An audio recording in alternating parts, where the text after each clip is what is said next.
हे प्रेम रूप श्री राम कृष्ण करुणामय पालय माम्।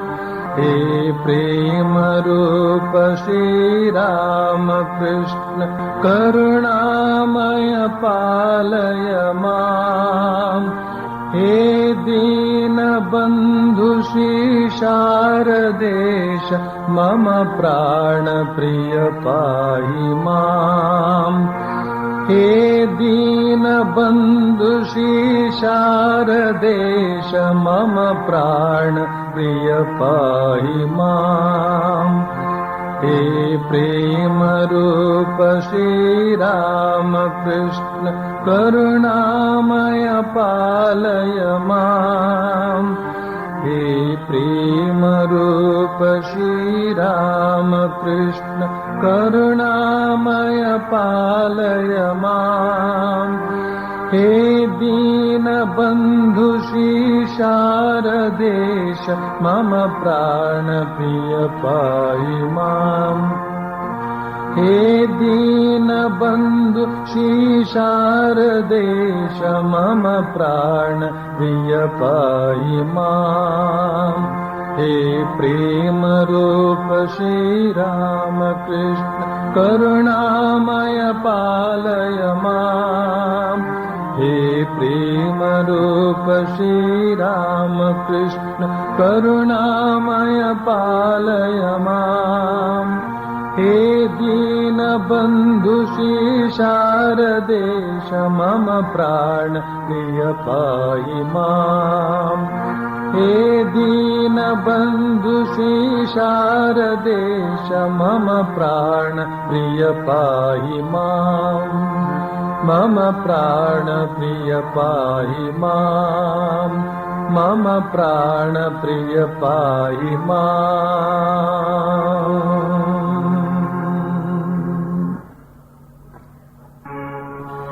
संजयागलु तव की पुदुमन दक्षिणेश्वर यात्ರೆಗೆ परमहंसर तीर्थवाणीय पंच अमृतद पात्ರೆಗೆ संजयागलु तव की पुदुमन दक्षिणेश्वर यात्ರೆಗೆ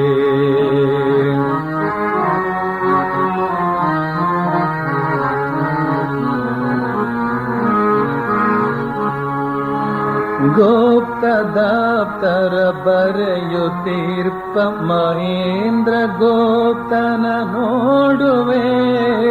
गुप्त दप्तर बರೆಯುತ್ತೀರ್ಪ ಮಹೇಂದ್ರ गोप्तನ ನೋಡುವೆ। प्रश्न वर्षव कರೆಯುತ್ತೀರ್ಪ नरेंद्र वादवनालिके। संजयागलु तव की पुदु मन दक्षिणेश्वर यात्ರೆಗೆ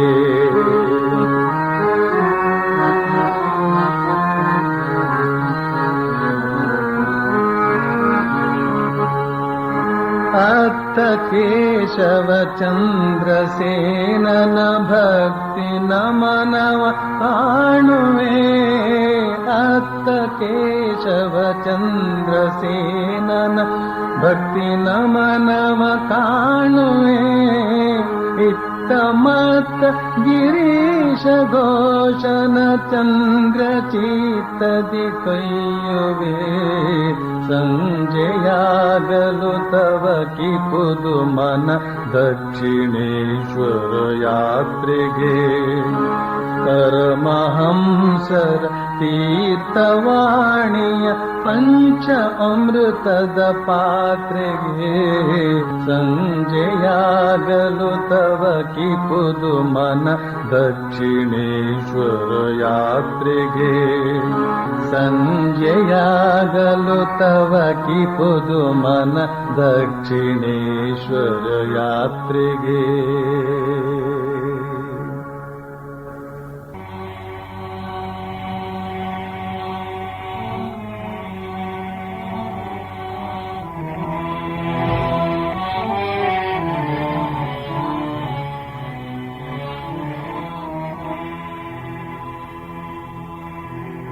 तव कथामृतम् तप्तजीवनम् कविभिरीडितम् कल्मषापहम् श्रवणमङ्गलम् श्रीमदाततम् कृष्णा भुवि गृह्णन्ति ते भूरिदा जना।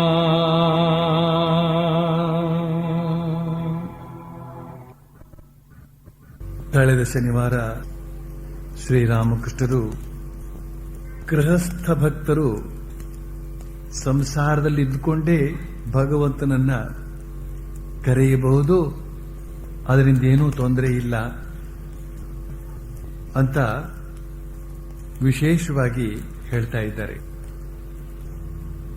ದೇಶದಲ್ಲಿ ಸಂಸಾರಿಗರೇ ಅಧಿಕ ಸಂಖ್ಯೆ, ಸನ್ಯಾಸಿಗಳು ಎಲ್ಲೋ ಅಲ್ಲಿ ಇಲ್ಲಿ ಕೆಲವರು. ಕುಂಭಮೇಳದ ಹೊತ್ತಿಗೆ ಬಹಳ ಜನ ಸನ್ಯಾಸಿಗಳು ಕಾಣಿಸಿಕೊಳ್ತಾರೆ, ಆ ವಿಚಾರ ಬೇರೆ. ನಿಜವಾದ ಸನ್ಯಾಸಿಗಳಾಗಿ ಸಂಸಾರದಿಂದ ಹೊರಕ್ಕೆ ಬರತಕ್ಕಂತಹದ್ದು ಅಷ್ಟು ಸುಲಭ ಅಲ್ಲ, ಬಹಳ ಕಠಿಣ ಮಾರ್ಗ. ಎಲ್ಲರೂ ಸನ್ಯಾಸಿಗಳಾಗುವಂತಹದ್ದಲ್ಲ. ಇರುವ ಕೆಲವು ಜನ ಸನ್ಯಾಸಿಗಳನ್ನ ನೋಡಿಕೊಳ್ಳಬೇಕಾದ್ರೆ ಈ ಗೃಹಸ್ಥರೇ ಬೇಕು. ಗೃಹಸ್ಥ ಧರ್ಮ, ಸನ್ಯಾಸ ಧರ್ಮ, ಬ್ರಹ್ಮಚರ್ಯ ಧರ್ಮ, ವಾನಪ್ರಸ್ಥಾಶ್ರಮ ಧರ್ಮ, ಹೀಗೆ ಪ್ರತಿಯೊಬ್ಬರೂ ಕೂಡ ಅವರವರ ಕ್ಷೇತ್ರದಲ್ಲಿ ಇದ್ದುಕೊಂಡು ಧರ್ಮವನ್ನು ಪರಿಪಾಲಿಸುವಂತಹದ್ದಿದೆ. ಧರ್ಮದ ಮರ್ಮವನ್ನು ಅರಿತು ಬದುಕಬೇಕು ಅಂತಂದ್ರೆ ಸನ್ಯಾಸಿಯ ಜೀವನ ಎಷ್ಟು ಕಷ್ಟಕರವೋ ಸಂಸಾರಿಗಳ ಜೀವನವೂ ಅಷ್ಟೇ ಕಷ್ಟಕರ. ವಿಲಾಸಿಗಳಾದಂತಹ ಸಂಸಾರಿಗರ ಕತೆ ಬೇರೆ. ಲಂಗು ಲಗಾಮಿಲ್ಲದೆ ವರ್ತಿಸುವಂತಹ ಸನ್ಯಾಸಿಯ ಕಥೆಯೂ ಬೇರೆ. ಲಂಗು ಲಗಾಮಿಲ್ಲದೇನೆ ವರ್ತಿಸುವಂತಹ ಗೃಹಸ್ಥನ ಕಥೆಯೂ ಬೇರೆ. ಧರ್ಮವನ್ನ ಗಂಭೀರ ಭಾವದಿಂದ ಸ್ವೀಕರಿಸಿ ಅದಕ್ಕೋಸ್ಕರ ಶತಾಯ ಗತಾಯ ಆ ಒಂದು ಆದರ್ಶಕ್ಕನುಸಾರವಾಗಿ ಜೀವನ ನಡೆಸಲೇಬೇಕು ಅಂತ ಹೇಳ್ತಕ್ಕಂತಹ ಆದರ್ಶ ಉಳ್ಳವರಿಗೆ ಸನ್ಯಾಸ ಧರ್ಮವೂ ಕಷ್ಟ, ಈ ಕಡೆ ಗೃಹಸ್ಥ ಧರ್ಮವೂ ಕಷ್ಟ. Each is great in his own place ಅಂತ ಸ್ವಾಮಿ ವಿವೇಕಾನಂದರು ಕರ್ಮಯೋಗದಲ್ಲಿ ಒಂದು ಅಧ್ಯಾಯವನ್ನೇ ಹೇಳ್ತಾರೆ. ಪ್ರತಿಯೊಬ್ಬರೂ ಅವರವರ ಕ್ಷೇತ್ರದಲ್ಲಿ ಅವರವರ ಧರ್ಮವರಿತು ನಡೆದ ಪಕ್ಷದಲ್ಲಿ ಯಾರೂ ಯಾರಿಗೆ ಕಡಿಮೆ ಅಲ್ಲ. ಗೃಹಸ್ಥರಾಗಿ ಇದ್ದುಕೊಂಡು ಕೂಡ ಅತ್ಯಂತ ಶಕ್ತಿಶಾಲಿಯಾದಂತಹ ಧಾರ್ಮಿಕ ಜೀವನವನ್ನು ನಡೆಸೋದಕ್ಕೆ ಸಾಧ್ಯ ಇದೆ. ಆ ತರಹ ನಡೆದು ತೋರಿದವರು ಹಿಂದೆಯೂ ಇದ್ದಾರೆ, ಈಗಲೂ ಇದ್ದಾರೆ. ಅವರಿಂದಾಗಿಯೇ ಇವತ್ತು ನಮ್ಮ ದೇಶ ಪ್ರಪಂಚ ನಡೆಯುವಂತಹದ್ದು. ಗೃಹಸ್ಥರ ಹಲವಾರು ಶ್ರೇಷ್ಠ ಧರ್ಮಗಳಲ್ಲಿ ಸನ್ಯಾಸಿ ವರ್ಗವನ್ನು ಕಾಪಾಡತಕ್ಕಂತಹದ್ದು, ಬ್ರಹ್ಮಚಾರಿ ವರ್ಗವನ್ನು ಕಾಪಾಡತಕ್ಕಂತಹದ್ದು, ವಾನಪ್ರಸ್ಥಾಶ್ರಮಿಗಳನ್ನ ಕಾಪಾಡತಕ್ಕಂತಹದ್ದು ಈ ಗೃಹಸ್ಥರ ಪಾಲಿಗೆ ಬಂದಂತಹ ಧರ್ಮ. ಅವರು ತಮ್ಮ ಸಂಪಾದನೆಯಲ್ಲಿ ಅಷ್ಟು ಭಾಗವನ್ನ ಇವರ ಪೋಷಣೆಗಾಗಿ ಮೀಸಲಾಗಿಡಬೇಕಾಗುತ್ತೆ. ಓ, ನಾವು ಸಂಪಾದನೆ ಮಾಡೋದು ಅವ್ರು ಕೂತಿನೋದಾ? ಇದ್ಯಾವ ಲೆಕ್ಕ? ಸ್ವಾಮಿ ವಿವೇಕಾನಂದರಿಗೂ ಅದೇ ಮಾತನ್ನ ಹೇಳಿದವರುಂಟು. ಹೆಚ್ಚಿನ ಸನ್ಯಾಸಿಗಳು ಈ ಮಾತುಗಳನ್ನು ಕೇಳಿರ್ತಾರೆ. ಆದರೆ ಆದರ್ಶವನ್ನು ಪರಿಪಾಲಿಸುವಂತಹ ಗೃಹಸ್ಥ ಈ ಮಾತನಾಡುವುದಿಲ್ಲ. ಆತ ತನ್ನ ಪಾಲಿನ ಸೌಭಾಗ್ಯ, ಇದು ತನ್ನ ಪಾಲಿನ ಕರ್ಮ ಧರ್ಮ ಅಂತ ತಿಳಿದು ತನ್ನಿಂದ ಎಷ್ಟು ಸಾಧ್ಯವೋ ತಾನು ಎಷ್ಟು ಮಾಡಬಹುದು ಅಷ್ಟನ್ನ ಮಾಡೋದಕ್ಕೆ ಅವನು ಭಾವ ಪರವಶನಾಗಿ ಮಾಡ್ತಾನೆ. ಭಾವದಿಂದ ಭಕ್ತಿ. ಆದ್ರಿಂದ ಗೃಹಸ್ಥರನ್ನ ಯಾವುದೇ ಕಾರಣದಿಂದಲೂ ಕೂಡ ಕಡೆಗಣಿಸುವಂತಿಲ್ಲ. ಸನ್ಯಾಸಿಗಳು, ಕಾವಿ ಬಟ್ಟೆಧಾರಿಗಳು ಅಂದ ಮಾತ್ರಕ್ಕೆ ಅವ್ರನ್ನ ತುಂಬಾ ಅಟ್ಟಕ್ಕೇರಿಸುವಂತೆಯೂ ಇಲ್ಲ. ಪರಮಾತ್ಮನ ದೃಷ್ಟಿಯಲ್ಲಿ ಎಲ್ಲರೂ ಒಂದೇ. ಆದ್ರೆ ಆತ್ಮಜ್ಞಾನ ಮಾಡಿಕೊಂಡ್ರು ಹೇಗಾದ್ರೂ ಕಷ್ಟಪಟ್ಟು ಅವನು ಸನ್ಯಾಸಿಯಾಗಲಿ ಅವನು ಗೃಹಸ್ಥನಾಗಲಿ ಜ್ಞಾನೀತು ಆತ್ಮೈವ ಮೇ ಮತಂ. ಸರಿಯಾದಂತಹ ಬ್ರಹ್ಮಜ್ಞಾನವನ್ನು ಮಾಡಿಕೊಂಡ ಮೇಲೆ ಆತ ಪರಮಾತ್ಮನೇ ಆಗಿಬಿಡ್ತಾನೆ. ಪರಮಾತ್ಮನೇ ಹೇಳ್ತಾನೆ ನಾನು ಅವನು ಒಂದೇ ಅಂತ. ಜ್ಞಾನೀತು ಆತ್ಮೈವ ಮೇ ಮತಂ. ಸಾಕ್ಷಾತ್ಕಾರ ಮಾಡಿಕೊಳ್ಳುವವರೆಗೆ ಎಲ್ಲರೂ ಒಂದೇ ಪರಮಾತ್ಮನ ಮಕ್ಕಳೇ. ಅಲ್ಲೂ ಕೂಡ ಕೆಲವು ಅವರು ಹೆಚ್ಚು ಇವರು ಕಡಿಮೆ ಅಂತನ್ನುವ ಭೇದವನ್ನೆಲ್ಲ ಮಾಡಿಕೊಳ್ತಾರೆ. ಇದು ಕಾಲ್ಪನಿಕ, ಇದು ಮನುಷ್ಯ ಕೃತ. ಸೋದರತೆಯನ್ನು ಬೆಳೆಸಿಕೊಳ್ಬೇಕಾದ್ದು ಬಹಳ ಮುಖ್ಯ. ಎಲ್ಲಿಗೆ ಬರ್ತಾ ಇದ್ದೇನೆ ನಾನು, ಯಾವ ವಿಚಾರ ಹೇಳ್ತಾ ಇದ್ದೇನೆ ನಾನು? ಗೃಹಸ್ಥರು ಹಾಗೆ ಸನ್ಯಾಸಿಗಳು ಹೀಗೆ ಅಂತ ಹೇಳ್ತಕ್ಕಂಥ ಒಂದು ಭೇದ ಬುದ್ಧಿಗೆ ಅವಕಾಶ ಕೊಡಬಾರದು ಅಂತ ಹೇಳ್ತಕ್ಕಂಥ ದೃಷ್ಟಿಯಿಂದ ಈ ಮಾತನ್ನು ಹೇಳೋದಕ್ಕೆ ಬರ್ತಾ ಇದ್ದೀನಿ ನಾನು. ಸ್ವಾಮಿ ವಿವೇಕಾನಂದರು ಆ ಅಮೆರಿಕ ದೇಶಕ್ಕೆ ಹೋಗಿ ಸೋದರ ಸೋದರಿಯರೇ ಅಂತ ಹೇಳಿದಾಗ 2 ನಿಮಿಷಗಳ ಕಾಲ 7,000 ಜನ ಹುಚ್ಚೆದ್ದು ಕರತಾಡನ ಮಾಡಿರಬೇಕಾದ್ರೆ ಆ ಸೋದರ ಸೋದರಿ ಭಾವ ಅಂತ ಹೇಳ್ತಕ್ಕಂಥದ್ದು ಎಷ್ಟು ಆಪ್ಯಾಯಮಾನವಾದದ್ದು, ಎಂಥ ಒಂದು ಆನಂದಮಯವಾದ ವಾತಾವರಣವನ್ನು ನಿರ್ಮಾಣ ಮಾಡಬಲ್ಲಂತಹದ್ದು ಅಂತನ್ನೋದನ್ನ ಅವರು ಕಂಡುಕೊಳ್ಳುವಂತೆ ಅವರ ಆಧ್ಯಾತ್ಮಿಕ ಶಕ್ತಿಯಿಂದ ಪ್ರೇರಿತವಾದಂತಹ ಆ ಶಬ್ದಗಳು ಹೊರಹೊಮ್ಮಿದಾಗ ಆ ಒಂದು ಸತ್ಪರಿಣಾಮವನ್ನೆಲ್ಲ ಉಂಟು ಮಾಡಿತು. ಈ ರೀತಿಯಲ್ಲಿ ವಿಶ್ವ ಭ್ರಾತೃತ್ವವನ್ನು ಸಂಪಾದಿಸಿ ಸಾಧಿಸಿ ನಾವೆಲ್ಲರೂ ಕೂಡ ಭಗವಂತನ ಮಕ್ಕಳು, ಸಚಿದಾನಂದನ ಮಕ್ಕಳು ಅಂತ ಹೇಳ್ತಕ್ಕಂಥ ಭಾವದಿಂದ ಆನಂದದಿಂದ ಇರುವಂತಹ ಪಾಠವನ್ನು ಕಲಿಯಬೇಕಾಗಿದೆ. ಕೇವಲ ಅವನ ಹೆಚ್ಚು ಇವನ ಹೆಚ್ಚು ಅಂತ ಹೇಳ್ತಕ್ಕಂತಹ ಭಾವನೆಯಿಂದ ಬಡಿದಾಡಿಕೊಂಡು ಅವನಿಗೆ ಸಮ್ಮಾನ ಕೊಟ್ಟು ಅವನಿಗೆ ಕೊಬ್ಬಿಸಿ ಕೊನೆಗೆ ಅವನು ನನಗೆ ಮಾನ ಕೊಡಲಿಲ್ಲ, ಯಾತಕ್ಕೆ ಕೊಡಲಿಲ್ಲ ಅಂತ ಹೇಳಿ ಅವನು ಕೇಳಿ ಶ್ರೀರಾಮಕೃಷ್ಣರು ಎಂಥ ವಿನಯ ಪೂರ್ಣವಾದಂತಹ ಜೀವನವನ್ನು ನಡೆಸಿದ್ರು. ಇಡೀ ಜೀವನ ಅಂತ ಹೇಳ್ತಕ್ಕಂಥದ್ದು ಎಂಥ ಅದ್ಭುತವಾದಂತಹ ವಿನಯದಿಂದ ಕೂಡಿತ್ತು ಅಂತ ಹೇಳ್ತಕ್ಕಂಥದ್ದನ್ನು ನಾವು ವಿಶೇಷವಾಗಿ ಅಧ್ಯಯನ ಮಾಡಿ ತಿಳಿಯಬೇಕಾಗಿದೆ. ಈ ಮಾತನ್ನು ನಾನು ಸಾಂದರ್ಭಿಕವಾಗಿ ಹೇಳಿದೆ. ಅವರು ಹೆಚ್ಚು ಇವರು ಕಡಿಮೆ ಅಂತ ಹೇಳ್ತಕ್ಕಂಥದ್ದೇನೂ ಇಲ್ಲ ಪರಮಾತ್ಮನ ದೃಷ್ಟಿಯಲ್ಲಿ. ಆದ್ರಿಂದ ಗೃಹಸ್ಥರು ತಮ್ಮ ಯಾವ ಒಂದು ಕ್ಷೇತ್ರದಲ್ಲಿ ಇದ್ದಾರೋ ಅಲ್ಲಿ ಇದ್ದುಕೊಂಡೇನೇನೆ ಭಗವನ್ಮಯವಾದಂತಹ ಜೀವನವನ್ನು ನಡೆಸಿ ಭಗವಂತನಿಗೆ ಪ್ರಿಯರಾಗಬಹುದು ಅಂತನೋ ಮಾತನ್ನ ಹೇಳ್ತಾರೆ ಶ್ರೀರಾಮಕೃಷ್ಣರು. ಯಾರಿಗೆ ಇನ್ನೂ ಭೋಗೇಚ್ಛೆ ಇದೆಯೋ ಅವರು ಸಂಸಾರದಲ್ಲಿದ್ದೇ ಭಗವಂತನನ್ನು ಕರೆಯಲಿ. ಇದು ಅವರ ವಾಕ್ಯ. ಭೋಗೇಚ್ಛಾ, ಭೋಗವನ್ನು ಅನುಭವಿಸುವಂತ ಇಚ್ಛೆ, ಇದು ಜೀವಕ್ಕೆ ರೂಢಮೂಲವಾದದ್ದು.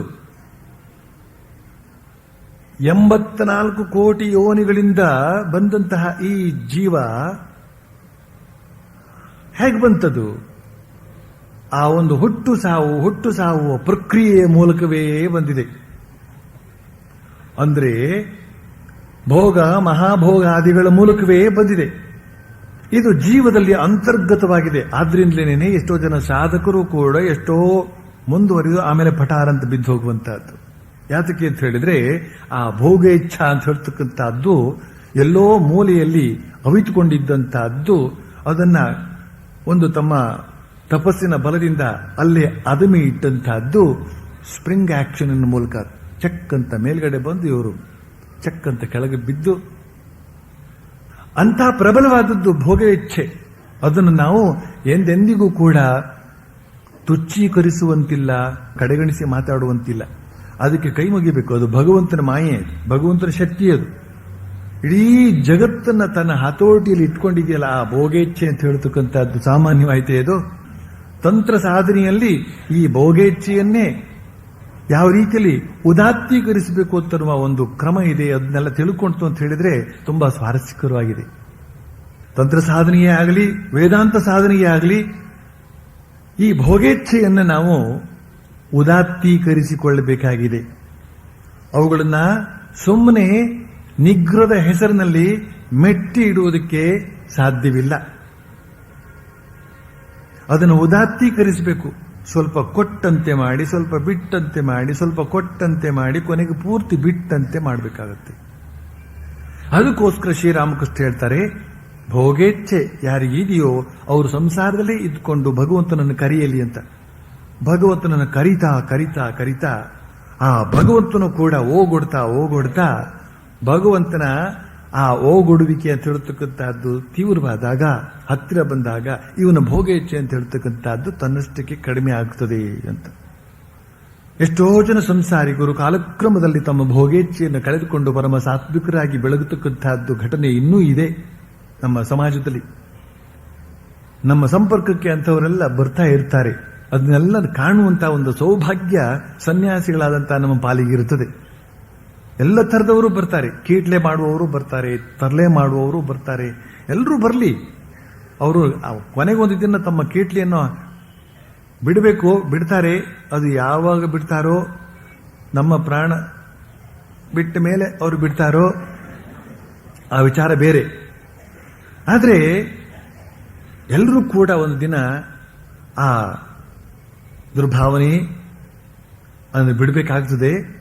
ಆದರೆ ಅದಕ್ಕಿಂತ ಮೊದಲೇನೇನೆ ಎಷ್ಟೋ ಜನ ಪರಮ ಪ್ರಾಮಾಣಿಕತೆಯಿಂದ ಸಾಧನೆಯನ್ನು ಮಾಡಿ ಗೃಹಸ್ಥರು ಪರಮ ಸಾತ್ವಿಕರಾಗಿ ಮಕ್ಕಳು ಉಪಾಧಿಯಲ್ಲಿ ಮಗುವಿನಷ್ಟೇ ಸಹಜವಾದಂತಹ ಸರಳ ಶ್ರದ್ಧೆಯಿಂದ ನಮ್ಮ ಬಳಿ ಸಾರುವುದನ್ನು ಕಂಡಾಗ ಅಂಥವ್ರನ್ನೆಲ್ಲ ಪರಮಾತ್ಮನೇ ನಮ್ಮ ಬಳಿಗೆ ಕಳಿಸಿದ್ದಾನೆ. ನೋಡಿ, ಓ ಸನ್ಯಾಸಿಗಳೇ, ನೋಡಿ ಈ ರೀತಿಯಲ್ಲೂ ಕೂಡ ಇದ್ದಾರೆ, ನೀವೇನು ಗರ್ವ ಪಟ್ಕೊಳ್ಬೇಕಾಗಿಲ್ಲ ಅಂತ ಪರಮಾತ್ಮನೇ ಕಳಿಸಿಕೊಡುವಂತೆ ಅವರು ಬರ್ತಾರೆ ನಮ್ಮ ಬಳಿಗೆ. ಅದನ್ನು ಕಂಡಾಗ ನಾವು ಸ್ವಲ್ಪ ಪಾಠ ಕಲಿತುಕೊಳ್ತೇವೆ. ಹೀಗೆ ಸಂಸಾರದಲ್ಲಿ ಇದ್ಕೊಂಡು ಕೂಡ ಭೋಗವನ್ನ ಬೇಗ ಬೇಗ ಮುಗಿಸಿಕೊಂಡು ಪರಮ ಸಾತ್ವಿಕರಾಗೋದಕ್ಕೆ, ಭಗವದ್ಭಕ್ತರಾಗೋದಕ್ಕೆ ಅವಕಾಶ ಇದೆ ಅಂತ ಹೇಳ್ತಕ್ಕಂಥ ಮಾತನ್ನ ಕನಿಷ್ಠ ಪಕ್ಷ ಇವತ್ತು ಉಪನ್ಯಾಸಕ್ಕೆ ಬಂದವರಾದರೂ ಕೂಡ ಮನಸ್ಸಿನಲ್ಲಿ ದೃಢ ಮಾಡಿಕೊಳ್ಬೇಕು. ಈ ಮಾತನ್ನು ಹೇಳಿದಾಗ ಯಾರು ತಾವು ಜನ್ಮವಿಡೀ ಮದುವೆ ಆಗಬಾರದು, ಬ್ರಹ್ಮಚಾರಿಣಿಯಾಗಿ ಉಳಿಬೇಕು, ಆ ರೀತಿಯಲ್ಲಿ ಸಾಧನೆ ಮಾಡಬೇಕು ಅಂತನ್ನುವವರಿಗೆ ಶ್ರೀರಾಮಕೃಷ್ಣ ಈ ರೀತಿಯಲ್ಲಿ ಹೇಳಿದಂತಹದ್ದನ್ನ ಕೇಳಿ ಎಲ್ಲ ಶ್ರೀರಾಮಕೃಷ್ಣ ಹೇಳಿದಾರಲ್ಲ ಹೇಗಿದ್ರುವೆ ಅಂತ ತಮ್ಮ ನಿರ್ಧಾರವನ್ನು ಬದಲಾಯಿಸಿ, ಹಾಗಾದ್ರೆ ಸಂಸಾರದಲ್ಲಿ ಇದ್ಕೊಂಡೇ ಭಗವಂತನನ್ನು ಕರೆಯೋಣ, ಯಾತಕ್ಕೋಸ್ಕರ ಹೋರಾಡಬೇಕು, ಒದ್ದಾಡಬೇಕು ಅಂತ ಹೇಳೋದಲ್ಲ. ಶ್ರೀರಾಮಕೃಷ್ಣ ಹೇಳ್ತಾರೆ ಇಲ್ಲಿ, ಆದರೆ ನಿಜವಾದ ಸನ್ಯಾಸಿಗಳ ವಿಷಯವೇ ಬೇರೆ. ಜೇನು ಹುಳು ಹೂವನ್ನು ಬಿಟ್ಟು ಬೇರೆ ಯಾವುದರ ಮೇಲೂ ಕುಳಿತುಕೊಳ್ಳದು. ಚಾತಕ ಪಕ್ಷಿಯ ಸುತ್ತಲೂ ಬೇಕಾದಷ್ಟು ನೀರು ಸುಮ್ಮನೆ ಬಿದ್ದು ತುಂಬಿದೆ, ಆದರೆ ಅದು ಆ ನೀರು ಯಾವುದನ್ನೂ ಮುಟ್ಟದು. ಅದು ಕೇವಲ ಸ್ವಾತಿ ಮಳೆಯ ಹನಿಗಾಗಿ ಬಾಯಿ ತೆರೆದು ಕಾದಿರುತ್ತದೆ. ನಿಜವಾದ ಸನ್ಯಾಸಿ ಭಗವದಾನಂದವನ್ನು ಹೊರತು ಬೇರೆ ಯಾವುದನ್ನೂ ಅನುಭವಿಸುವುದಿಲ್ಲ. ಜೇನು ಹುಳು ಕೇವಲ ಹೂಗಳ ಮೇಲೆಯೇ ಕುಳಿತುಕೊಳ್ಳುತ್ತದೆ. ನಿಜವಾದ ಸನ್ಯಾಸಿ ಜೇನು ಹುಳುವಿನ ಹಾಗೆ. ಆದರೆ ಗೃಹಸ್ಥ ಸಾಮಾನ್ಯ ನೊಣದ ಹಾಗೆ, ಅದು ಸಿಹಿ ತಿಂಡಿ ಮೇಲೂ ಕುಳಿತುಕೊಳ್ಳುತ್ತದೆ, ಕೊಳೆತು ನಾರುವ ವ್ರಣದ ಮೇಲೂ ಕುಳಿತುಕೊಳ್ಳುತ್ತದೆ ಅಂತ ಅಂದ್ಬಿಟ್ರು. ಎರಡು ನೊಣಗಳ ಉದಾಹರಣೆ ಕೊಡ್ತಾರೆ. ಮನೆ ನೊಣ, ಜೇನು ನೊಣ. ಜೇನು ನೊಣ ತಪ್ಪಿಯೂ ಕೂಡ ಕೊಳಕಿನ ಮೇಲೆ ಕುಳಿತುಕೊಳ್ಳೋದಿಲ್ಲ, ಹುಣ್ಣಿನ ಮೇಲೆ ಕುಳಿತುಕೊಳ್ಳೋದಿಲ್ಲ. ಅದಕ್ಕೆ ಹೂವೇ ಆಗಬೇಕು.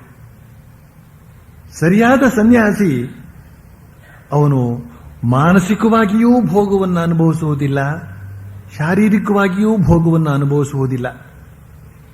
ಯಾಕೆ ಈ ಮಾತನ್ನು ಹೇಳಿದೆ ಅಂತಂದ್ರೆ, ಮಾನಸಿಕವಾಗಿ ಅಂತ ಮಾತನ್ನು ಯಾತಕ್ಕೆ ಹೇಳಿದೆ ಅಂತ ಹೇಳಿದ್ರೆ, ಶ್ರೀಕೃಷ್ಣ ಅದನ್ನು ಹೇಳ್ತಾನೆ ಭಗವದ್ಗೀತೆಯಲ್ಲಿ. ಹೊರಗಡೆ ತೋರಿಕೆಗೆ ಮಹಾ ಸಂಯಮಿಗಳಂತೆ ಕಾಣಿಸಿಕೊಂಡ್ರು ಕೂಡ ಮನಸ್ಸಿನಲ್ಲೇ ಮಡಿಗೆ ತಿನ್ನತಕ್ಕಂಥವರು ಬಹಳ ಜನ ಇದ್ದಾರೆ. ಹಾಗೂ ತಿನ್ನಬಹುದು, ಅದು ಅವ್ರನ್ನ ಮಿಥ್ಯಾಚಾರಿ ಅಂತ ನಾನು ಕರೀತೇನೆ ಅಂತ ಹೇಳ್ತಾನೆ ಶ್ರೀಕೃಷ್ಣ. ಅದಕ್ಕೋಸ್ಕರ ಮಾನಸಿಕವಾಗಿಯೂ ಕೂಡ ಆ ಭೋಗವನ್ನು ತ್ಯಾಜ್ಯ ಮಾಡಿಬಿಡಬೇಕು.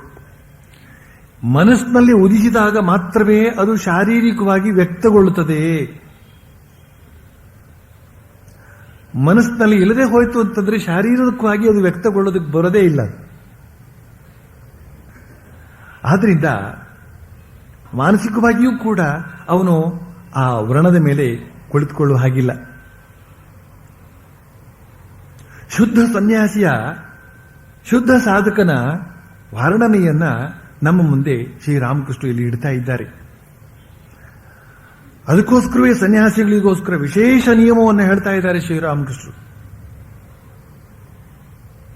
ಸಾಧು ಸಾವಧಾನ್, ಸಾಧು ಸಾವಧಾನ್ ಅಂತ. ಸನ್ಯಾಸಿ ಎಷ್ಟರ ಮಟ್ಟಿಗೆ ಚೊಕ್ಕಟವಾಗಿ ಇದ್ರೆ ಅಷ್ಟರ ಮಟ್ಟಿಗೆ ಮಾತಿಲ್ಲದೆ ಅವನು ಬೋಧಿಸುತ್ತಾನೆ.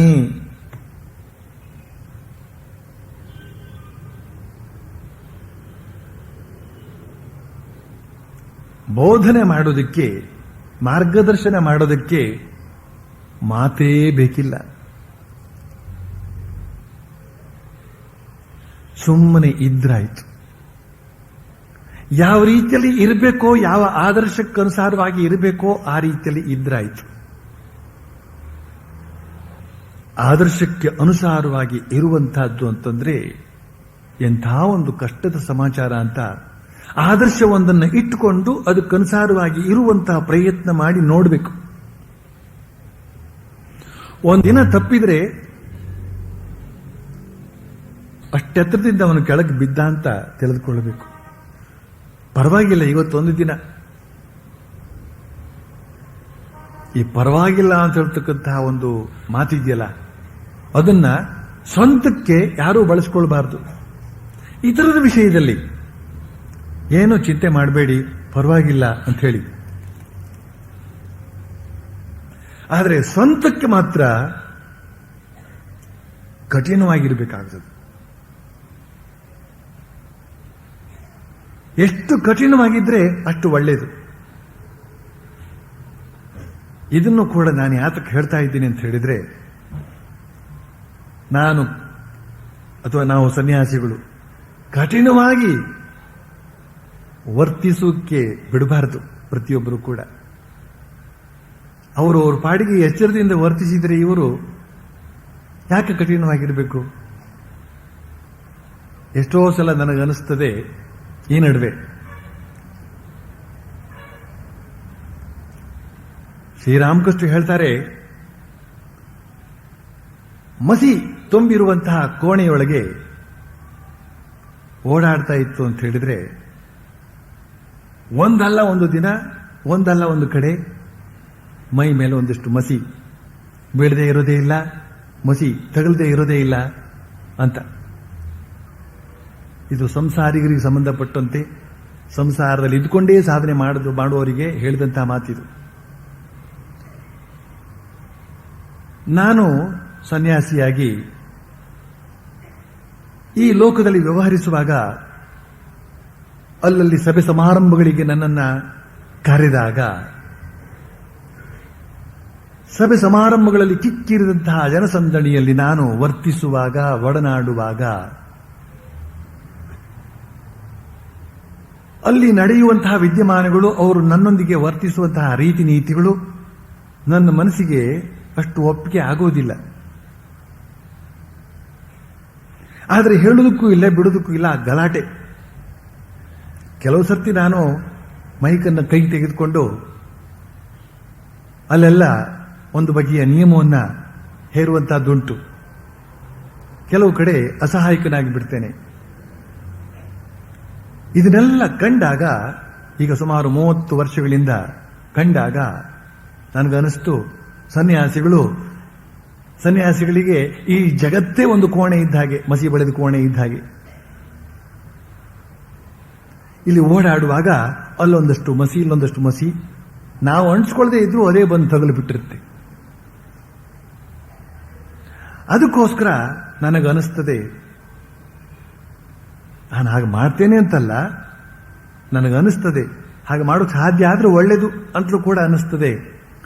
ಉಪನ್ಯಾಸಕ್ಕೆ ನಾನು ಹೇಗೆ ಬರಬೇಕು ಅಂತಂದ್ರೆ, ನನ್ನ ಕೋಣೆಯಿಂದ ಈ ವೇದಿಕೆಗೆ ನೇರವಾಗಿ ಬಂದ್ಬಿಡ್ಬೇಕು, ಯಾರಿಗೂ ಗೊತ್ತಾಗಬಾರ್ದು ನಾನು ಬಂದದ್ದು. ಇಲ್ಲಿ ಎಲ್ಲರೊಂದಿಗೆ ಸೇರೋಣ, ಮಾತನಾಡೋಣ, ಎಲ್ಲರೂ ಸಮ್ಮುಖದಲ್ಲೇ ಇದ್ದಾರಲ್ಲ, ಹಾಗೇನೇನೆ ಭಜನೆಗೆ ಹೋಗೋಣ, ಯಾರಿಗೂ ಸಿಕ್ಕೋದು ಬೇಡ. ಒಂದು ಸುರಂಗ ಮಾರ್ಗ ಮಾಡ್ಕೊಂಡು ಬಂದರೂ ಪರವಾಗಿಲ್ಲ, ಅಲ್ಲಿಂದ ಅಲ್ಲಿಗೆ ಬರಬೇಕಾದ್ರೆ.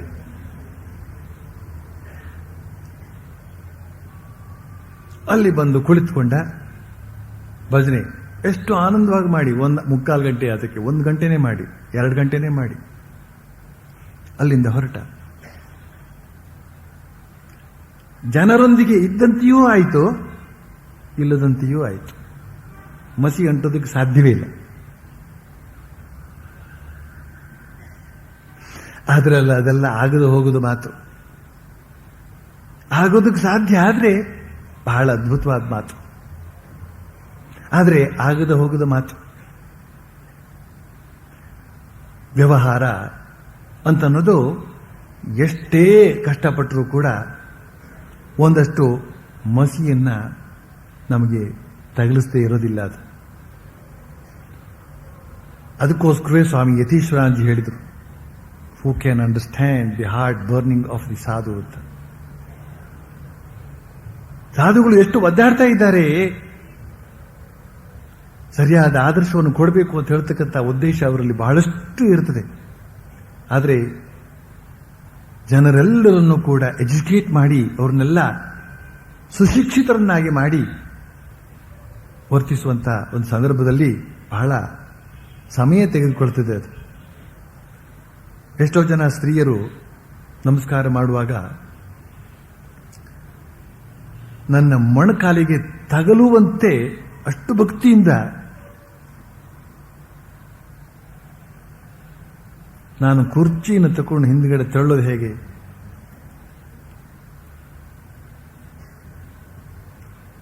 ಶ್ರೀರಾಮಕೃಷ್ಣ ಹೇಳ್ತಾರೆ 6 ಅಡಿ ದೂರ ಇರಬೇಕು ಅಂತ. ಇದನ್ನ ನಾವು ಅನುಷ್ಠಾನ ಮಾಡೋದು ಹೇಗೆ? ಇಲ್ಲಿ ನೀವೇನಾದ್ರೂ ಒಂದು ಉಪಾಯ ಕಂಡುಕೊಂಡಿದ್ರೆ ಹೇಳ್ಕೊಡಿ. ಅಂದ್ರೆ ಅದು ಅನುಷ್ಠಾನಕ್ಕೆ ಯೋಗ್ಯವಾಗಿರಬೇಕು, ಸಾಧ್ಯವಾಗಬೇಕು. ಸನ್ಯಾಸಿಯ ನಿಯಮ ಬಹಳ ಕಠಿಣ. ಇವರು ನಮಸ್ಕಾರ ಮಾಡುವುದಕ್ಕೆ ಬರುವಾಗ, ಆ ರೀತಿಯಲ್ಲಿ ನಮಸ್ಕಾರ ಬರುವಾಗ ನನಗೆ ಗೊತ್ತಿದೆ, ಅವರು ಖಂಡಿತವಾಗಿಯೂ ಕೂಡ ಯಾವುದೇ ಬಗೆಯ ನೀಚ ಭಾವನೆಯಿಂದ ಬರ್ತಾ ಇಲ್ಲ. ಅವರು ಸಾಕ್ಷಾತ್ ಭಗವದ್ ಭಾವನೆಯಿಂದಲೇ ಬಂದು ಮಾಡ್ತಕ್ಕಂಥದ್ದು. ಆದರೂ ಅದು ಸರಿಯಲ್ಲ. ಅಷ್ಟು ಹತ್ತಿರದಿಂದ. ಇನ್ನು ಕೆಲವರು ಗುಟ್ಟಾಗಿ ಮಾತನಾಡೋದಕ್ಕೆ ತುಂಬಾ ಹತ್ತಿರ, ನೀವು ಅಲ್ಲಿ ನಿಂತ್ಕೊಂಡು ಗಟ್ಟಿಯಾಗಿ ಮಾತಾಡಿ ಅಂತ ನಾನು ಅವರಿಗೆ ಹೇಳೋದಾಗುತ್ತೆ. ಇದೆಲ್ಲ ಸಣ್ಣ ಪುಟ್ಟದ್ದು. ಇನ್ನೂ ಎಷ್ಟೋ ನಾವು ನಿಯಮಗಳನ್ನು ಅನುಸರಿಸಬೇಕಾಗತ್ತೆ. ಎಷ್ಟು ಚೆನ್ನಾಗಿ ಈ ಸನ್ಯಾಸಿಗಳು ನಿಯಮಗಳನ್ನು ಅನುಸರಿಸಿಕೊಂಡು ಬಂದ್ರೆ ಜನ ಅಷ್ಟಷ್ಟು ಹೆಚ್ಚಿನ ಪಾಠವನ್ನು ಕಲಿತುಕೊಳ್ತಾರೆ. ಇದು ನಾನು ಕಂಡುಕೊಂಡಂತಹ ಒಂದು ಪಾಠ, ನಾನು ಕಲಿತುಕೊಂಡಂತಹ ಒಂದು ಪಾಠ. ಎಷ್ಟು ಗುಪ್ತವಾಗಿದ್ರೆ, ಎಷ್ಟು ತಮ್ಮ ಪಾಡಿಗೆ ತಾವಿದ್ರೆ, ತಮ್ಮ ಸಾಧನೆಯಲ್ಲಿ ತಾವು ಇದ್ರೆ, ತಮ್ಮ ಭಾವದಲ್ಲಿ ತಾವಿದ್ರೆ, ಅಷ್ಟರ ಮಟ್ಟಿಗೆ ಜನ ಹೆಚ್ಚು ಕಲಿತುಕೊಳ್ತಾರೆ. ಆದರೆ ಸಾಧುಗಳು ಅಲ್ಲಿ ಇಲ್ಲಿ ಓಡಾಡಿ ಧರ್ಮದ ಸ್ಪಷ್ಟ ಪರಿಚಯವನ್ನು ಮಾಡಿಕೊಡದೆ ಹೋಯ್ತು ಅಂತ ಹೇಳಿದ್ರೆ, ಸತ್ಯ ಸ್ವರೂಪವನ್ನು ತೋರಿಸಿಕೊಡದೆ ಹೋಯ್ತು ಅಂತ ಹೇಳಿದ್ರೆ, ತೋರಾಣಿಕೆಯ ಸಾಧುಗಳು, ತೋರಾಣಿಕೆಯ ಸಾಧಕರು, ತೋರಾಣಿಕೆಯ ಯೋಗಿಗಳು ಜನಗಳನ್ನ ದಾರಿ ತಪ್ಪಿಸ್ತಾರೆ. ಇದು ನಾನು ಕಂಡುಕೊಂಡಂತಹ ಇನ್ನೊಂದು ಕಟು ಸತ್ಯ. ಎಷ್ಟೆಷ್ಟೋ ಕಡೆ ಈ ಧರ್ಮದ ಹೆಸರಿನಲ್ಲಿ ತಪ್ಪು ಕಲ್ಪನೆ, ತಪ್ಪು ಸಾಧನೆ, 3 ದಿನಕ್ಕೆ ಸಮಾಧಿ ಒದಗಿಸಿಕೊಡ್ತಕ್ಕಂತಹ ಗುರುಗಳ ಒಂದು ಪ್ರಭಾವದಿಂದಾಗಿ, 7 ದಿನಗಳಲ್ಲಿ ಸಮಾಧಿಯನ್ನು ಒದಗಿಸಿಕೊಡ್ತಕ್ಕಂತಹ ಗುರುಗಳ ಪ್ರಭಾವದಿಂದಾಗಿ ಜನರೆಲ್ಲ ಆ ಸಾಧನೆಯ ಸ್ಪಷ್ಟ ಸತ್ಯ ರೂಪವನ್ನು ಕಂಡರಿಯದೆ ಭಯಂಕರವಾದಂತಹ ದುರ್ಗತಿಗೆ ಗುರಿಯಾಗುವುದನ್ನು ಕಂಡಾಗ, ಅಯ್ಯೋ, ಶ್ರೀರಾಮಕೃಷ್ಣರ, ಶ್ರೀಮಾತೆ ಶಾರದಾ ದೇವಿಯವರ, ಶ್ರೀ ಸ್ವಾಮಿ ವಿವೇಕಾನಂದರ ಅತ್ಯಂತ ಶುದ್ಧ ಸ್ವರೂಪದ ಸಾಧನಾ ಮಾರ್ಗವನ್ನು ಅವರಿಗೆ ನಾವು ತಿಳಿಸಿಕೊಡದೆ ನಮ್ಮಿಂದ ದೋಷ ಆಯ್ತಲ್ಲ, ಲೋಪ ಆಯ್ತಲ್ಲ ಅಂತೂ ಕೂಡ ಕೆಲವು ಸರ್ತಿ ನನಗೆ ಅನಿಸ್ತದೆ. ಆಗ ನಾನು ವಿಶೇಷವಾಗಿ ಪ್ರಾರ್ಥನೆ ಮಾಡಿಕೊಳ್ತಾ ಇರ್ತೇನೆ, ಹೇ ಭಗವಂತ, ಇನ್ನೂ ಹೆಚ್ಚು ಹೆಚ್ಚು ಸಜ್ಜನರನ್ನು ಸೃಷ್ಟಿಸು, ಜನರಿಗೆ ಸನ್ಮಾರ್ಗವನ್ನ ಬೋಧಿಸುವಂತಹ ಸಜ್ಜನರನ್ನ ಇನ್ನೂ ಹೆಚ್ಚು ಹೆಚ್ಚಾಗಿ ಸೃಷ್ಟಿಸು. ನಾನೇ ಅಲ್ಲಿಗೆಲ್ಲ ಹೋಗೋದಕ್ಕೆ ಸಾಧ್ಯ ಇಲ್ಲ, ಇರ್ತಕ್ಕಂತಹ ಸಾಧುಗಳ ಸಂಖ್ಯೆ ಬಹಳ ಕಡಿಮೆ, ಬಹಳ ಚಿಂತೆ ಆಗ್ತದೆ. ಅತ್ಯಂತ ಶುದ್ಧ ರೀತಿಯ ಸಾಧನೆ, ಶುದ್ಧ ರೀತಿಯ ಸಾಧನೆಯಿಂದ ಮಾತ್ರವೇ ಆ ಶುದ್ಧನಾದ ಪರಮಾತ್ಮನ ಪ್ರಾಪ್ತಿ. ಆ ಶುದ್ಧ ರೀತಿಯ ಸಾಧನೆಯನ್ನ ಕಲಿಸಿಕೊಡೋರು ಯಾರು? ಒಂದೊಂದೇ ಮೆಟ್ಟಿಲಾಗಿ ಹೋಗಬೇಕಾಗ್ತದೆಯೇ? 4-5 ಮೆಟ್ಟಿಲುಗಳನ್ನು ಏರ್ಕೊಂಡು ಹೋಗೋದಕ್ಕೆ ಸಾಧ್ಯವಿಲ್ಲ. ಸುಲಭ ಮಾರ್ಗ ಯಾವುದೂ ಇಲ್ಲ.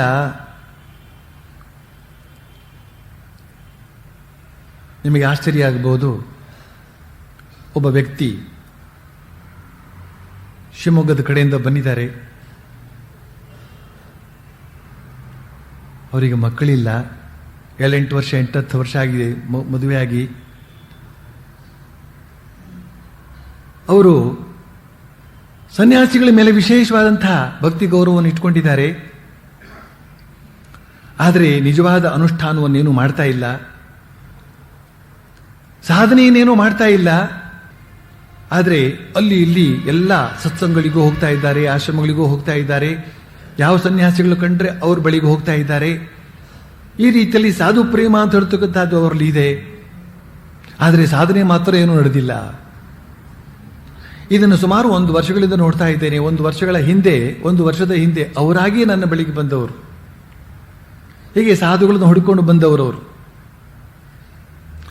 ನನ್ನ ಹೆಸರು ಕೂಡ ಅಲ್ಲಲ್ಲಿ ಪ್ರಚಾರವಾಗಿದೆ, ಆದ್ರಿಂದ ಬಂದಿದ್ದಾರೆ. ಆ ಹೆಸರನ್ನು ಕೇಳಿಕೊಂಡು ನಾನು ಅವ್ರನ್ನ ನನ್ನ ಹೆಸರನ್ನು ಕೇಳ್ಕೊಂಡು ಬಂದಿದ್ದಾರಲ್ಲ ಅಂತ ವಿಶೇಷ ಗಮನ ಕೊಟ್ಟು ಮಾತನಾಡಿಸಿದೆ, ಮತ್ತಷ್ಟು ಪುಸ್ತಕಗಳನ್ನು ಕೊಡಿಸಿದೆ. ಅದನ್ನು ಕೂಡ ಅವರಿಗೆ ಸಂಪೂರ್ಣ ಓದೋದಕ್ಕೆ ಸಮಯ ಇಲ್ಲ,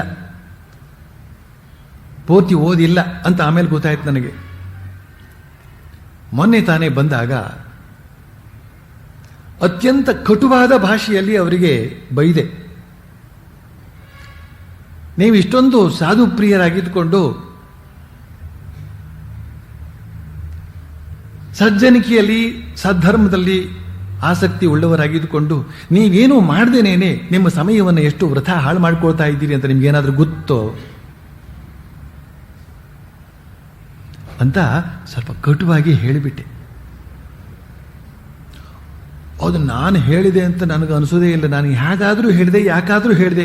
ಸುಮ್ಮನೆ ಪಾಪ ಅವರು ಪಾಡಿ ಚೆನ್ನಾಗಿದ್ರು, ಆನಂದವಾಗಿದ್ರು. ನಾನು ಯಾತಕ್ಕೆ ಅವ್ರ ಜೀವನವನ್ನು ಕಲಕಬೇಕು. ಚೆನ್ನಾಗಿರಿ, ದೇವರು ಒಳ್ಳೇದು ಮಾಡಲಿ ಅಂತ ಅಂದ್ಕೊಂಡು ಅವರು ಕೂಡ ಬಹಳ ಒಳ್ಳೆ ಸ್ವಾಮಿಗಳು, ಒಳ್ಳೇದು ಮಾಡಲಿ ಅಂತ ಹೇಳ್ತಾ ಇರ್ತಾರೆ ಅಂತ ಹೇಳಿ ನನ್ನ ಬಗ್ಗೆ ಒಂದು ಒಳ್ಳೆ ಮಾತನ್ನು ಅವರು ಹರಡ್ತಾ ಇರ್ತಾರಲ್ಲಿ ಅಲ್ವೇ. ಆದರೆ ನಾನು ಸ್ವಲ್ಪ ಕಟುವಾಗಿ ಹೇಳಿಬಿಟ್ಟೆ. ಇನ್ನೂ ಎಷ್ಟೋ ವಿಚಾರಗಳಿಂದೆಲ್ಲ ಹೇಳಿದೆ. ಅವರಿಗೆ ಸ್ವಲ್ಪ ಶಾಕ್ ಆಯಿತು. ಅಂತ ಅನ್ನೋದು ಗೊತ್ತಾಯಿತು. ಆಮೇಲೆ ಸ್ವಲ್ಪ ಒಳ್ಳೊಳ್ಳೆ ಮಾತುಗಳನ್ನೆಲ್ಲ ಆಡಿ ಒಂಚೂರು ಪ್ರಸಾದ ಕೂಡ ಕೊಟ್ಟು ಕಳಿಸ್ದೆ. ಊರಿಗೆ ಹೋದ ಮೇಲೆ ಕಾಗದ ಬರೆದ್ರು, ಸ್ವಾಮೀಜಿ ನೀವು ಆವತ್ತು ಕೊಟ್ಟಂತ ಶಾಕ್ ಇವತ್ತು ಕೂಡ ನನ್ನನ್ನು ತತ್ತರಿಸ್ತಾ ಇದೆ. ನಿಜಕ್ಕೂ ಮೊದಲು ನನಗೆ ಸ್ವಲ್ಪ ಕಷ್ಟ ಆಯಿತು, ಆದರೆ ಈಗ ನಾನು ಯೋಚನೆ ಮಾಡ್ತಾ ಇದ್ದೇನೆ, ನಿಜಕ್ಕೂ ನಾನೇನು ಮಾಡಿದೆ ಅಂತಂದ್ಬಿಟ್ಟಿದ್ದೆ. ಇಷ್ಟೆಲ್ಲ ಸಾಧು ಸಹವಾಸವನ್ನು ಮಾಡಿಯೂ ಕೂಡ ನಾನೇನು ಮಾಡಿದೆ ಅಂತ ಹೇಳ್ತಕ್ಕಂಥ ಒಂದು ವಿಚಾರಕ್ಕೆ ನನ್ನನ್ನು ಗುರಿಪಡಿಸಿದೆ ನಿಮ್ಮ ಮಾತು. ಖಂಡಿತ ನಾನು ನಿಮಗೆ ಋಣಿ. ನಾನು ಎಷ್ಟು ಸನ್ಯಾಸಿಗಳೊಡನೆ ನಾನು ಒಡನಾಡಿದ್ದೇನೆ ಇವತ್ತಿನವರೆಗೆ. ಕಂಡಲ್ಲಿ ಸನ್ಯಾಸಿಗಳ ಬಳಿಗೆ ಹೋಗಿದ್ದೇನೆ. ಆದರೆ ಇವತ್ತಿನವರೆಗೆ ಯಾರೂ ಕೂಡ ನನಗೆ ಇಷ್ಟೊಂದು ನಿಖರವಾಗಿ ಸ್ಪಷ್ಟವಾಗಿ ಏಟು ಕೊಟ್ಟು ಮಾತಾಡಿದವರು ಇಲ್ಲ. ಇನ್ನು ನಾನು ಖಂಡಿತವಾಗಿ ನನ್ನ ಜೀವನದಲ್ಲಿ ಒಂದು ಪರಿವರ್ತನೆಯನ್ನು ತಂದುಕೊಳ್ತೇನೆ, ಸಾಧನೆಗೆ ಇಳಿತೇನೆ, ನೀವು ಹೇಳಿದಂತೆ ಮಾಡ್ತೇನೆ ಅಂತ ಅಂದ್ಬಿಟ್ಟಿದ್ದೆ. ದೊಡ್ಡದಾಗಿ ಒಂದು ಕಾಗದವನ್ನು ಬರೆದ್ರು. ನಾನು ಮನಸ್ಸಲ್ಲಿ ಅಂದ್ಕೊಂಡೆ, ಬದುಕಿದೆಯಾ ಬಡಜೀವೇ ಅಂತ. ಎಲ್ಲಾದರೂ ಅಪಾರ್ಥ ಮಾಡ್ಕೊಂಡು ಬಿಟ್ಟಿದ್ದೆ. ನನ್ನ ಬಗ್ಗೆನೇನೆ ಅವರೇನಾದರೂ ಅನ್ನೋದಕ್ಕೆ ಹೊರಟು ಬಿಟ್ರೆ, ನಿಮ್ಮದನ್ನು ನೀವು ನೋಡ್ಕೊಳ್ಳಿ ಅಂತೇನಾದರೂ ಹೊರಟು ಬಿಟ್ರೆ ಏನು ಗತಿ? ನಾವು ಇನ್ನು ಪುನಃ ನಮ್ಮದನ್ನು ನಾವು ನೋಡ್ಕೋಬೇಕಾಯ್ತು. ಈ ರೀತಿಯಲ್ಲಿ ನಮ್ಮ ಜನರಿಗೆ ಹೇಳಬೇಕಾಗ್ತದೆ. ಎಷ್ಟೋ ಜನ ನಮಗೆ ಬಂದು ಉಪದೇಶ ಕೊಡುವವರಿದ್ದಾರೆ. ಸ್ವಾಮೀಜಿ, ಮೈಸೂರಿನಲ್ಲಿ ವಿದ್ಯಾಶಾಲೆ ಇದ್ದಾಗೆ ಇಲ್ಲೇ ಒಂದು ವಿದ್ಯಾಶಾಲೆ ನೀವು ಯಾತಕ್ಕೆ ಕಟ್ಟಬಾರ್ದು, ಇಲ್ಲೊಂದು ಕಾಲೇಜ್ ಯಾತಕ್ಕೆ ಕಟ್ಟಬಾರ್ದು? ಅವರಿಗೆಲ್ಲ ನಾನು ಹೇಳ್ತೇನೆ, ನಾವು ಯಾತಕ್ಕೆ ಕಟ್ಟಬೇಕು? ಆ ಕೆಲಸವನ್ನು ನಾವು ಮಾಡ್ತಾ ಇತ್ತು ಅಂತ ಹೇಳಿದ್ರೆ ಯೋಗಾಭ್ಯಾಸ ಮಾಡುವವರು ಯಾರು? ಯೋಗದ ನಿಜವಾದ ತಿರುಳನ್ನು ಬೋಧಿಸುವವರು ಯಾರು? ಧರ್ಮಾಭ್ಯಾಸ ಮಾಡುವವರು ಯಾರು? ಧರ್ಮದ ಮರ್ಮವನ್ನು ಸರಿಯಾದ ರೀತಿ ತಿಳಿಸಿಕೊಡುವವರು ಯಾರು? ಈ ಕೆಲಸಕ್ಕೆ ಸಮಯ ಎಲ್ಲಿರುತ್ತದೆ? ಅದನ್ನು ನಾವು ಒಂದು ಮಾದರಿಯಾಗಿ ನಾವು ಮಾಡಿದ್ದೇವೆ ಅಷ್ಟೇನೆ. ಉಳಿದ ವಿಚಾರಗಳನ್ನು, ಯಾವುದು ಶಾಲೆ ಕಾಲೇಜುಗಳನ್ನು, ಆಸ್ಪತ್ರೆಗಳನ್ನು ನೀವು ಕಟ್ಟಿಸಿಕೊಳ್ಳಿ ಮತ್ತು ನಮ್ಮ ಬಳಿಗೆ ಬನ್ನಿ, ಈ ಆಶ್ರಮಕ್ಕೆ ಬನ್ನಿ. ಇಲ್ಲಿಂದ ಸತ್ಯ, ಶಾಂತಿ, ನ್ಯಾಯ, ಪರತೆ, ಪ್ರಾಮಾಣಿಕತೆ ಇಂಥವುಗಳನ್ನೆಲ್ಲ ಕಲಿತುಕೊಳ್ಳಿ. ಈ ಸತ್ಯ, ನ್ಯಾಯ, ಪ್ರಾಮಾಣಿಕತೆ ಇವುಗಳ ಆಧಾರದ ಮೇಲೆ ಶಾಲೆ ಕಾಲೇಜುಗಳನ್ನು, ಆಸ್ಪತ್ರೆಗಳನ್ನು, ಇತರ ಎಲ್ಲ ಸಂಸ್ಥೆಗಳನ್ನು ನಡೆಸಿ. ನೀವೇ ನಡೆಸಿ.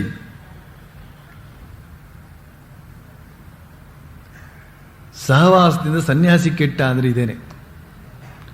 ಅದು ಮಾಡಿ ಇದು ಮಾಡಿ ಅಂತ ನಮಗೆ ಹೇಳ್ತಾರೆ ಕೆಲಸವನ್ನ. ಎಲ್ಲರೂ ಸೇರಿ ಮಾಡಬೇಕಾದ ಕೆಲಸ, ಎಲ್ಲರೂ ಸೇರಿ ಮಾಡಬೇಕಾದಂತಹ ಕೆಲಸ. ಒಬ್ಬೊಬ್ಬ ಸನ್ಯಾಸಿಯಿಂದ ಆಗುವುದಿಲ್ಲ ಅದೆಲ್ಲ. ಮುಖ್ಯವಾಗಿ ಒಂದು ಸನ್ಯಾಸಿಗಳು ನಡೆಸ್ತಕ್ಕಂತಹ ಶಾಲೆಯಲ್ಲೂ ಕೂಡ ಅದೆಷ್ಟು ಕಷ್ಟಪಡ್ತಾ ಇದ್ದಾರೆ ಇವತ್ತು. ಆ ಸರ್ಕಾರದ ನೀತಿ ಅಂತ ಹೇಳ್ತಕ್ಕಂಥದ್ದು ಎಷ್ಟು ತೊಂದರೆ ಕೊಡ್ತಾ ಇದೆ. ಸನ್ಯಾಸಿ ಶಾಲೆ ನಡೆಸಬೇಕೆ? ಶಾಲೆ ನಡೆಸ್ತಾ ಇದ್ದೇನೆ, ದುಡ್ಡು ಕೊಡಿ. ಹಾಸ್ಟೆಲ್ ನಡೆಸ್ತಾ ಇದ್ದೇನೆ, ದುಡ್ಡು ಕೊಡಿ. ಹುಡುಗರಿಗೆಲ್ಲ ಲೈಬ್ರರಿ ಮಾಡಬೇಕಾಗಿದೆ, ದುಡ್ಡು ಕೊಡಿ.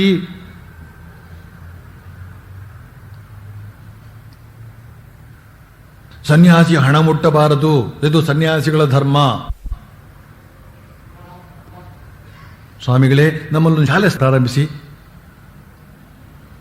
ಅಂತೂ ಕೂಡ ಜನ ಕೇಳ್ತಾರೆ.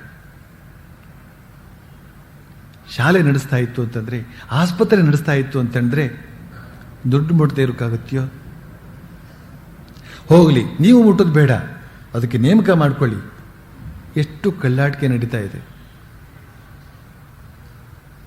ಪ್ರಾಮಾಣಿಕವಾದಂತಹ ವ್ಯಕ್ತಿಗಳು ಯಾರಿದ್ದಾರೆ?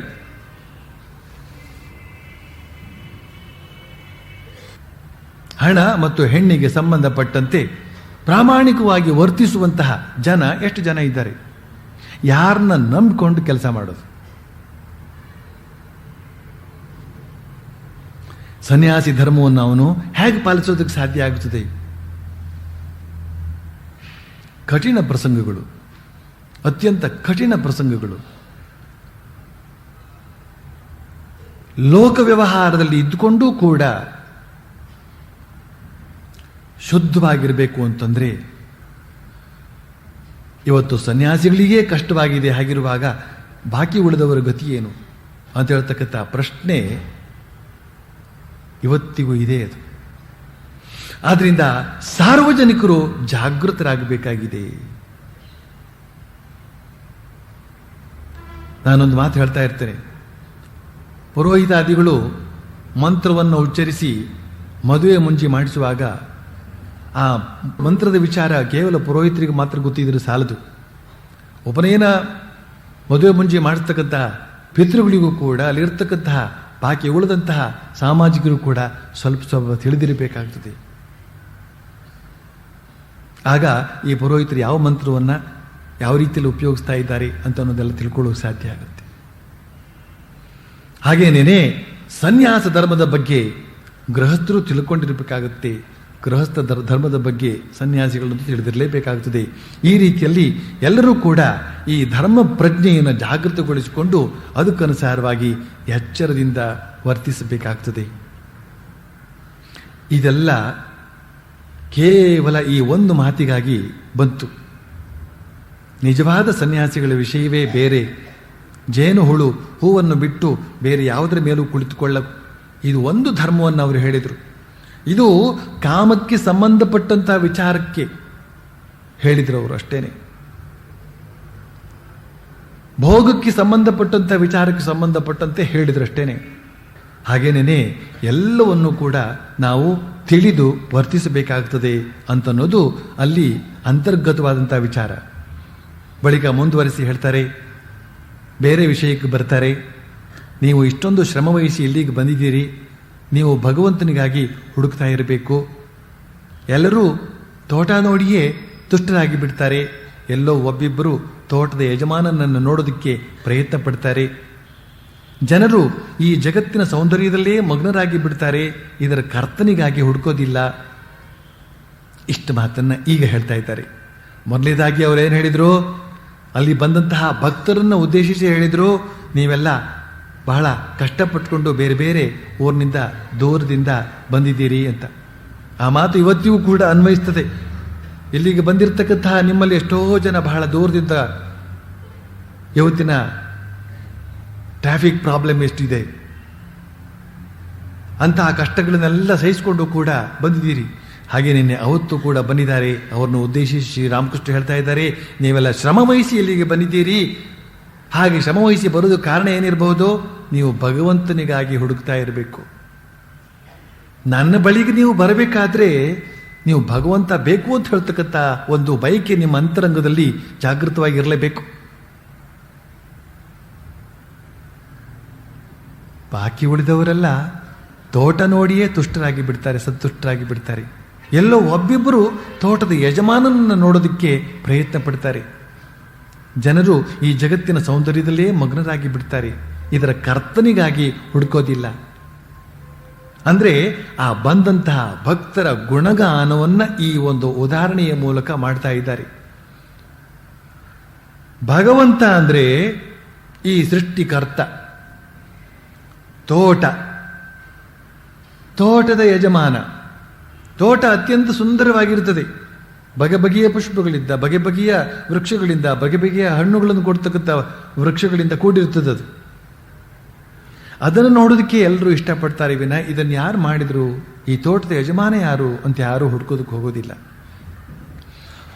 ಹಾಗೇನೇನೆ ಈ ಸುಂದರವಾದಂತಹ ಪ್ರಪಂಚ ಸುಂದರ ಅಂತ ತಿಳ್ಕೊಂಡಿರ್ತಾರೆ. ಅದನ್ನ ಅನುಭವಿಸೋದಕ್ಕೋಸ್ಕರ ಜನ ಹೋಗ್ತಾ ಇದ್ದಾರೆ. ಆದರೆ ಇಂತಹ ಒಂದು ಸುಂದರವಾದ ಸೃಷ್ಟಿಯನ್ನು ಮಾಡಿದಂಥ ಅತಿ ಸುಂದರನಾದಂತಹ ಪರಮಾತ್ಮನನ್ನು ಕಾಣಬೇಕು ಅಂತ ಯಾರು ಇಷ್ಟಪಡ್ತಾ ಇಲ್ಲ ಅಂತನ್ನುವ ಉದಾಹರಣೆಯನ್ನು ಕೊಟ್ಟು ಹೇಳ್ತಾ ಇದ್ದಾರೆ ಶ್ರೀರಾಮಕೃಷ್ಣರು.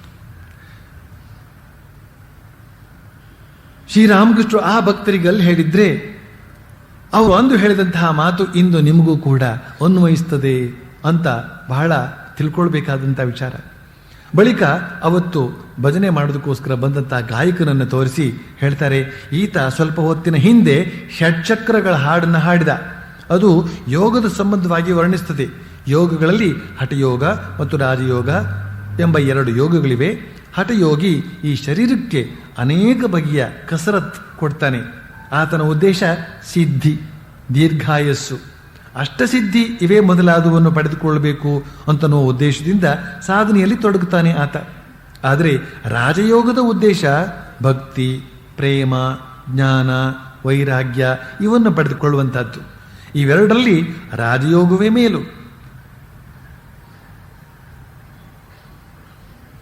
ಶ್ರೀರಾಮಕೃಷ್ಣ ಸಂದರ್ಭ ಬಂದಾಗಲೆಲ್ಲ ಈ ಸಿದ್ಧಿಗೆ ಸಂಬಂಧಪಟ್ಟಂತೆ ತುಚ್ಛವಾದ ಮಾತನ್ನ ಆಡ್ತಾರೆ. ಸಿದ್ಧಿಯಿಂದ ಕಾಯಿಲೆ ವಾಸಿ ಮಾಡುವಂತಹದ್ದು, ಹಣ ಸಂಪಾದನೆ ಮಾಡುವಂತಹದ್ದು, ಆಮೇಲೆ ಇನ್ನು ದೊಡ್ಡ ದೊಡ್ಡ ಕೆಲಸಗಳನ್ನು ಮಾಡಿಸಿಕೊಡುವಂತಹದ್ದು, ಪವಾಡ ಅಂತ ಅದಕ್ಕೆ ಹೇಳ್ತಾರೆ. ಇದನ್ನು ಶ್ರೀರಾಮಕೃಷ್ಣರು ಮೊದಲಿಂದ ಕೊನೆಯವರೆಗೂ ಕೂಡ ತುಚ್ಛೀಕರಿಸಿದ್ದಾರೆ. ಯಾವ್ಯಾವ ಬಗೆಯಿಂದ ತುಚ್ಛೀಕರಿಸುವುದಕ್ಕೆ ಸಾಧ್ಯ ಉಂಟು ಅಷ್ಟಷ್ಟು ಬಗೆಗಳಿಂದಲೂ ಕೂಡ ಅದನ್ನು ತುಚ್ಛೀಕರಿಸಿದ್ದಾರೆ. ಹಠಯೋಗ ಅಂತ ಹೇಳ್ತಕ್ಕಂಥದ್ದಿದೆ. ಅದರ ಉದ್ದೇಶ ಮುಖ್ಯವಾದದ್ದು ಸಿದ್ಧಿ. ರಾಜಯೋಗ ಅಂತ ಹೇಳ್ತಕ್ಕಂಥದ್ದಿದೆ, ಹಾಗೆ ಭಕ್ತಿಯೋಗ ಅಂತ ಹೇಳ್ತಕ್ಕಂಥದ್ದು ಇದೆ.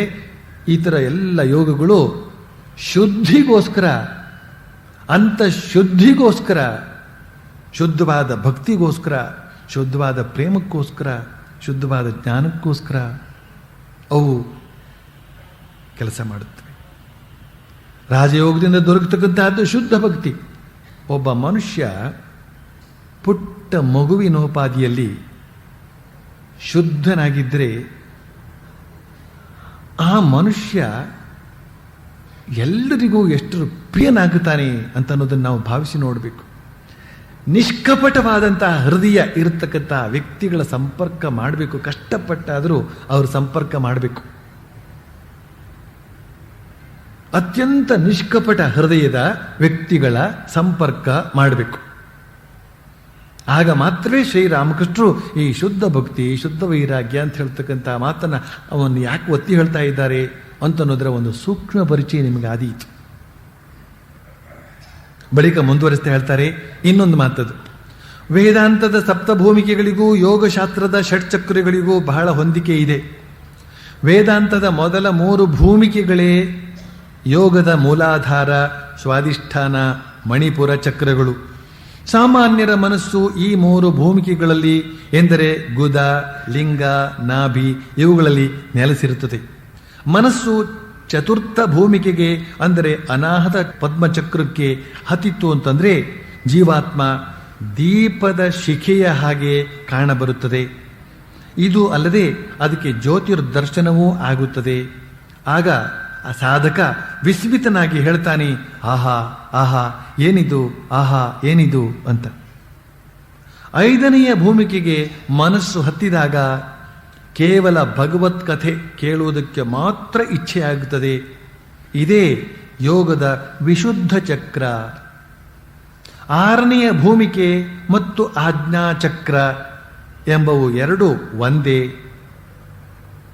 ಇಲ್ಲಿಗೆ ಮನಸ್ಸು ಹತ್ತಿದಾಗ ಅದಕ್ಕೆ ಭಗವಂತನ ದರ್ಶನ ಆಗುತ್ತದೆ. ಆದರೆ ಇದು ಲಾಟೀನಿನ ಒಳಗಿರುವ ಬೆಳಕನ್ನ ಗಾಜಿನ ಚಿಮ್ನಿಯ ದೆಸೆಯಿಂದ ಮುಟ್ಟಲಾಗದ ಹಾಗೆ. ಜನಕ ರಾಜ ಪಂಚಮ ಭೂಮಿಕೆಯಿಂದ ಬ್ರಹ್ಮಜ್ಞಾನೋಪದೇಶವನ್ನು ಕೊಡ್ತಾ ಇದ್ದ. ಆತ ಕೆಲವು ವೇಳೆ 5ನೆಯ, ಇನ್ನು ಕೆಲವು ವೇಳೆ 6ನೆಯ ಭೂಮಿಕೆಯಲ್ಲಿ ಇರುತ್ತಿದ್ದ. 5ನೆಯ ಭೂಮಿಕೆ ಅಂತಂದ್ರೆ ಕಂಠಸ್ಥವಾಗಿರುವಂತಹ, ಕಂಠದಲ್ಲಿರುವಂತಹ ವಿಶುದ್ಧ ಚಕ್ರ. 6ನೆಯ ಭೂಮಿಕೆ ಅಂತ ಹೇಳಿದ್ರೆ ಆಜ್ಞಾಚಕ್ರ ಭೂಮಧ್ಯದಲ್ಲಿ. ಅಲ್ಲಿ ಇರ್ತಿದ್ದ ಅವನು. ಅಲ್ಲಿ ಇರ್ತಿದ್ದ ಅಂತಂದ್ರೆ ಕೇವಲ ಭಗವದ್ಭಾವದಲ್ಲೇ ಇರ್ತಾ ಇದ್ದ ಅವನು. ಆ ಹೃದಯದಲ್ಲಿದ್ದಂತಹ ಸಂದರ್ಭದಲ್ಲಿ, ಆ ಅನಾಹತ ಚಕ್ರದಲ್ಲಿದ್ದಂತಹ ಸಂದರ್ಭದಲ್ಲಿ, ವಿಶುದ್ಧ ಚಕ್ರದಲ್ಲಿದ್ದಂತಹ ಸಂದರ್ಭದಲ್ಲಿ ಜ್ಞಾನೋಪದೇಶವನ್ನು ಮಾಡ್ತಾ ಇದ್ದ ಅಂತ ಹೇಳ್ತಾರೆ ಶ್ರೀರಾಮಕೃಷ್ಣ. ಬಳಿಕ ಹೇಳ್ತಾರೆ, ಷಟ್ಚಕ್ರಗಳನ್ನು ಭೇದಿಸಿದ ನಂತರ ಸಾಧಕ 7ನೆಯ ಭೂಮಿಕೆಯನ್ನು ಮುಟ್ತಾನೆ. ಮನಸ್ಸು ಅಲ್ಲಿಗೆ ಬಂದೊಡನೆಯೇ ಅದು ಬ್ರಹ್ಮದಲ್ಲಿ ಲಯ ಹೊಂದಿಬಿಡುತ್ತದೆ. ಜೀವಾತ್ಮ ಪರಮಾತ್ಮ ಒಂದಾಗಿ ಬಿಡ್ತಾರೆ. ಸಾಧಕ ಸಮಾಧಿಸ್ಥನಾಗಿ ಬಿಡ್ತಾನೆ. ದೇಹ ಬುದ್ಧಿ ಹೊರಟೋಗಿ ಬಿಡುತ್ತದೆ. ಬಾಹ್ಯ ಜ್ಞಾನ ಶೂನ್ಯವಾಗಿ ಬಿಡುತ್ತದೆ. ನಾನಾತ್ವದ ಜ್ಞಾನ ಹೊರಟು ಹೋಗುತ್ತದೆ. ವಿಚಾರ, ನಿಂತು ಹೋಗುತ್ತದೆ. ಈ ಷಟ್ಚಕ್ರಕ್ಕೆ ಸಂಬಂಧಪಟ್ಟಂತೆ ಇದೇ ಸಭಾಂಗಣದಲ್ಲಿ ಹಿಂದೆ ಹಲವಾರು ವಿಚಾರಗಳನ್ನ ನೀವು ತಿಳಿದುಕೊಂಡಾಗಿದೆ. ಈಗ ಅದನ್ನ ಪುನರಾವರ್ತನೆ ಮಾಡ್ತಾ ಇದ್ದೀರಿ. ಇಷ್ಟು ವಿಚಾರ ತಿಳ್ಕೊಂಡ್ರು ಸಾಕು.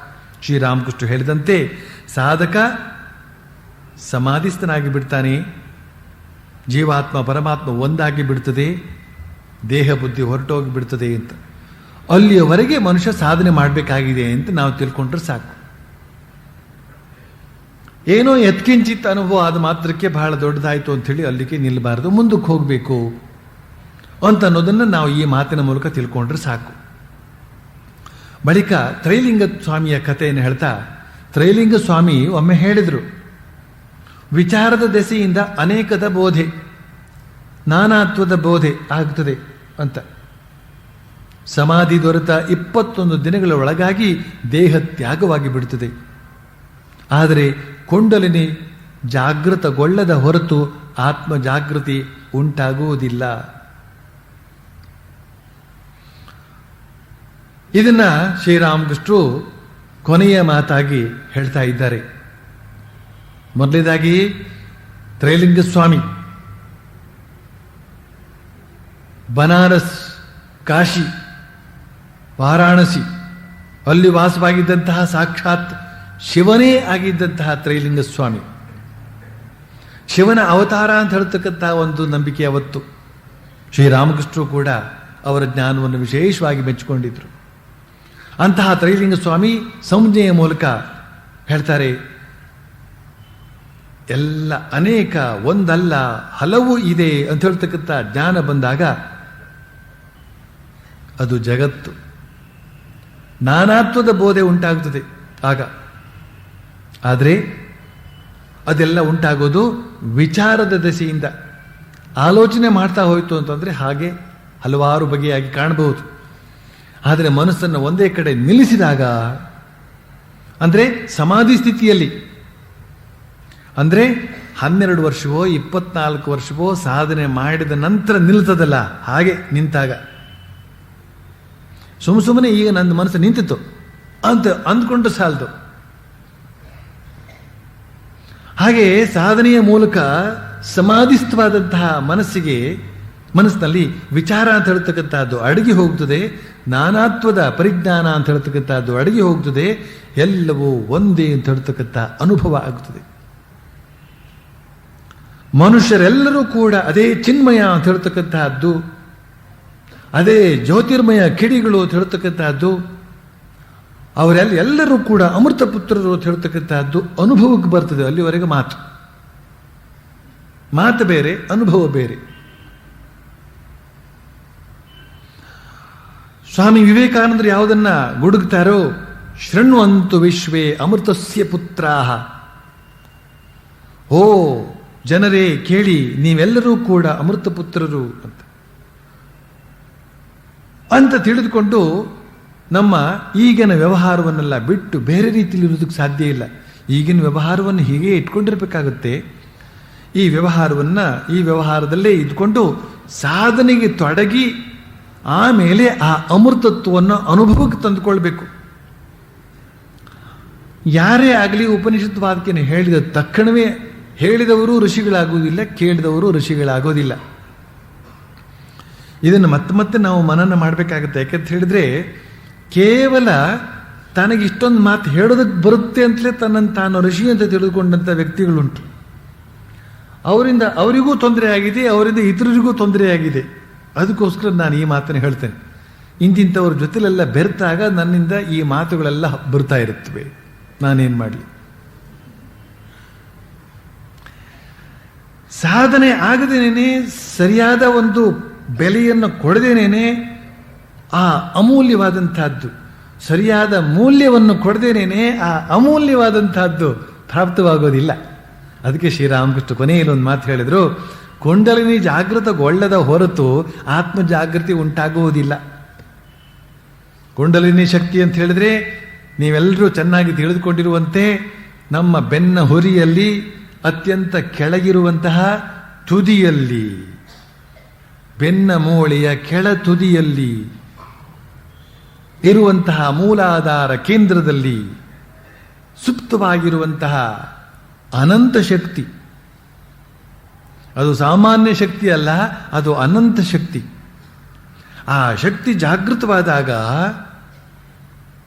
ಮಾತ್ರವೇ ಆತ್ಮ ಸಾಕ್ಷಾತ್ಕಾರ, ಆತ್ಮಜ್ಯೋತಿಯ ಅನುಭವ.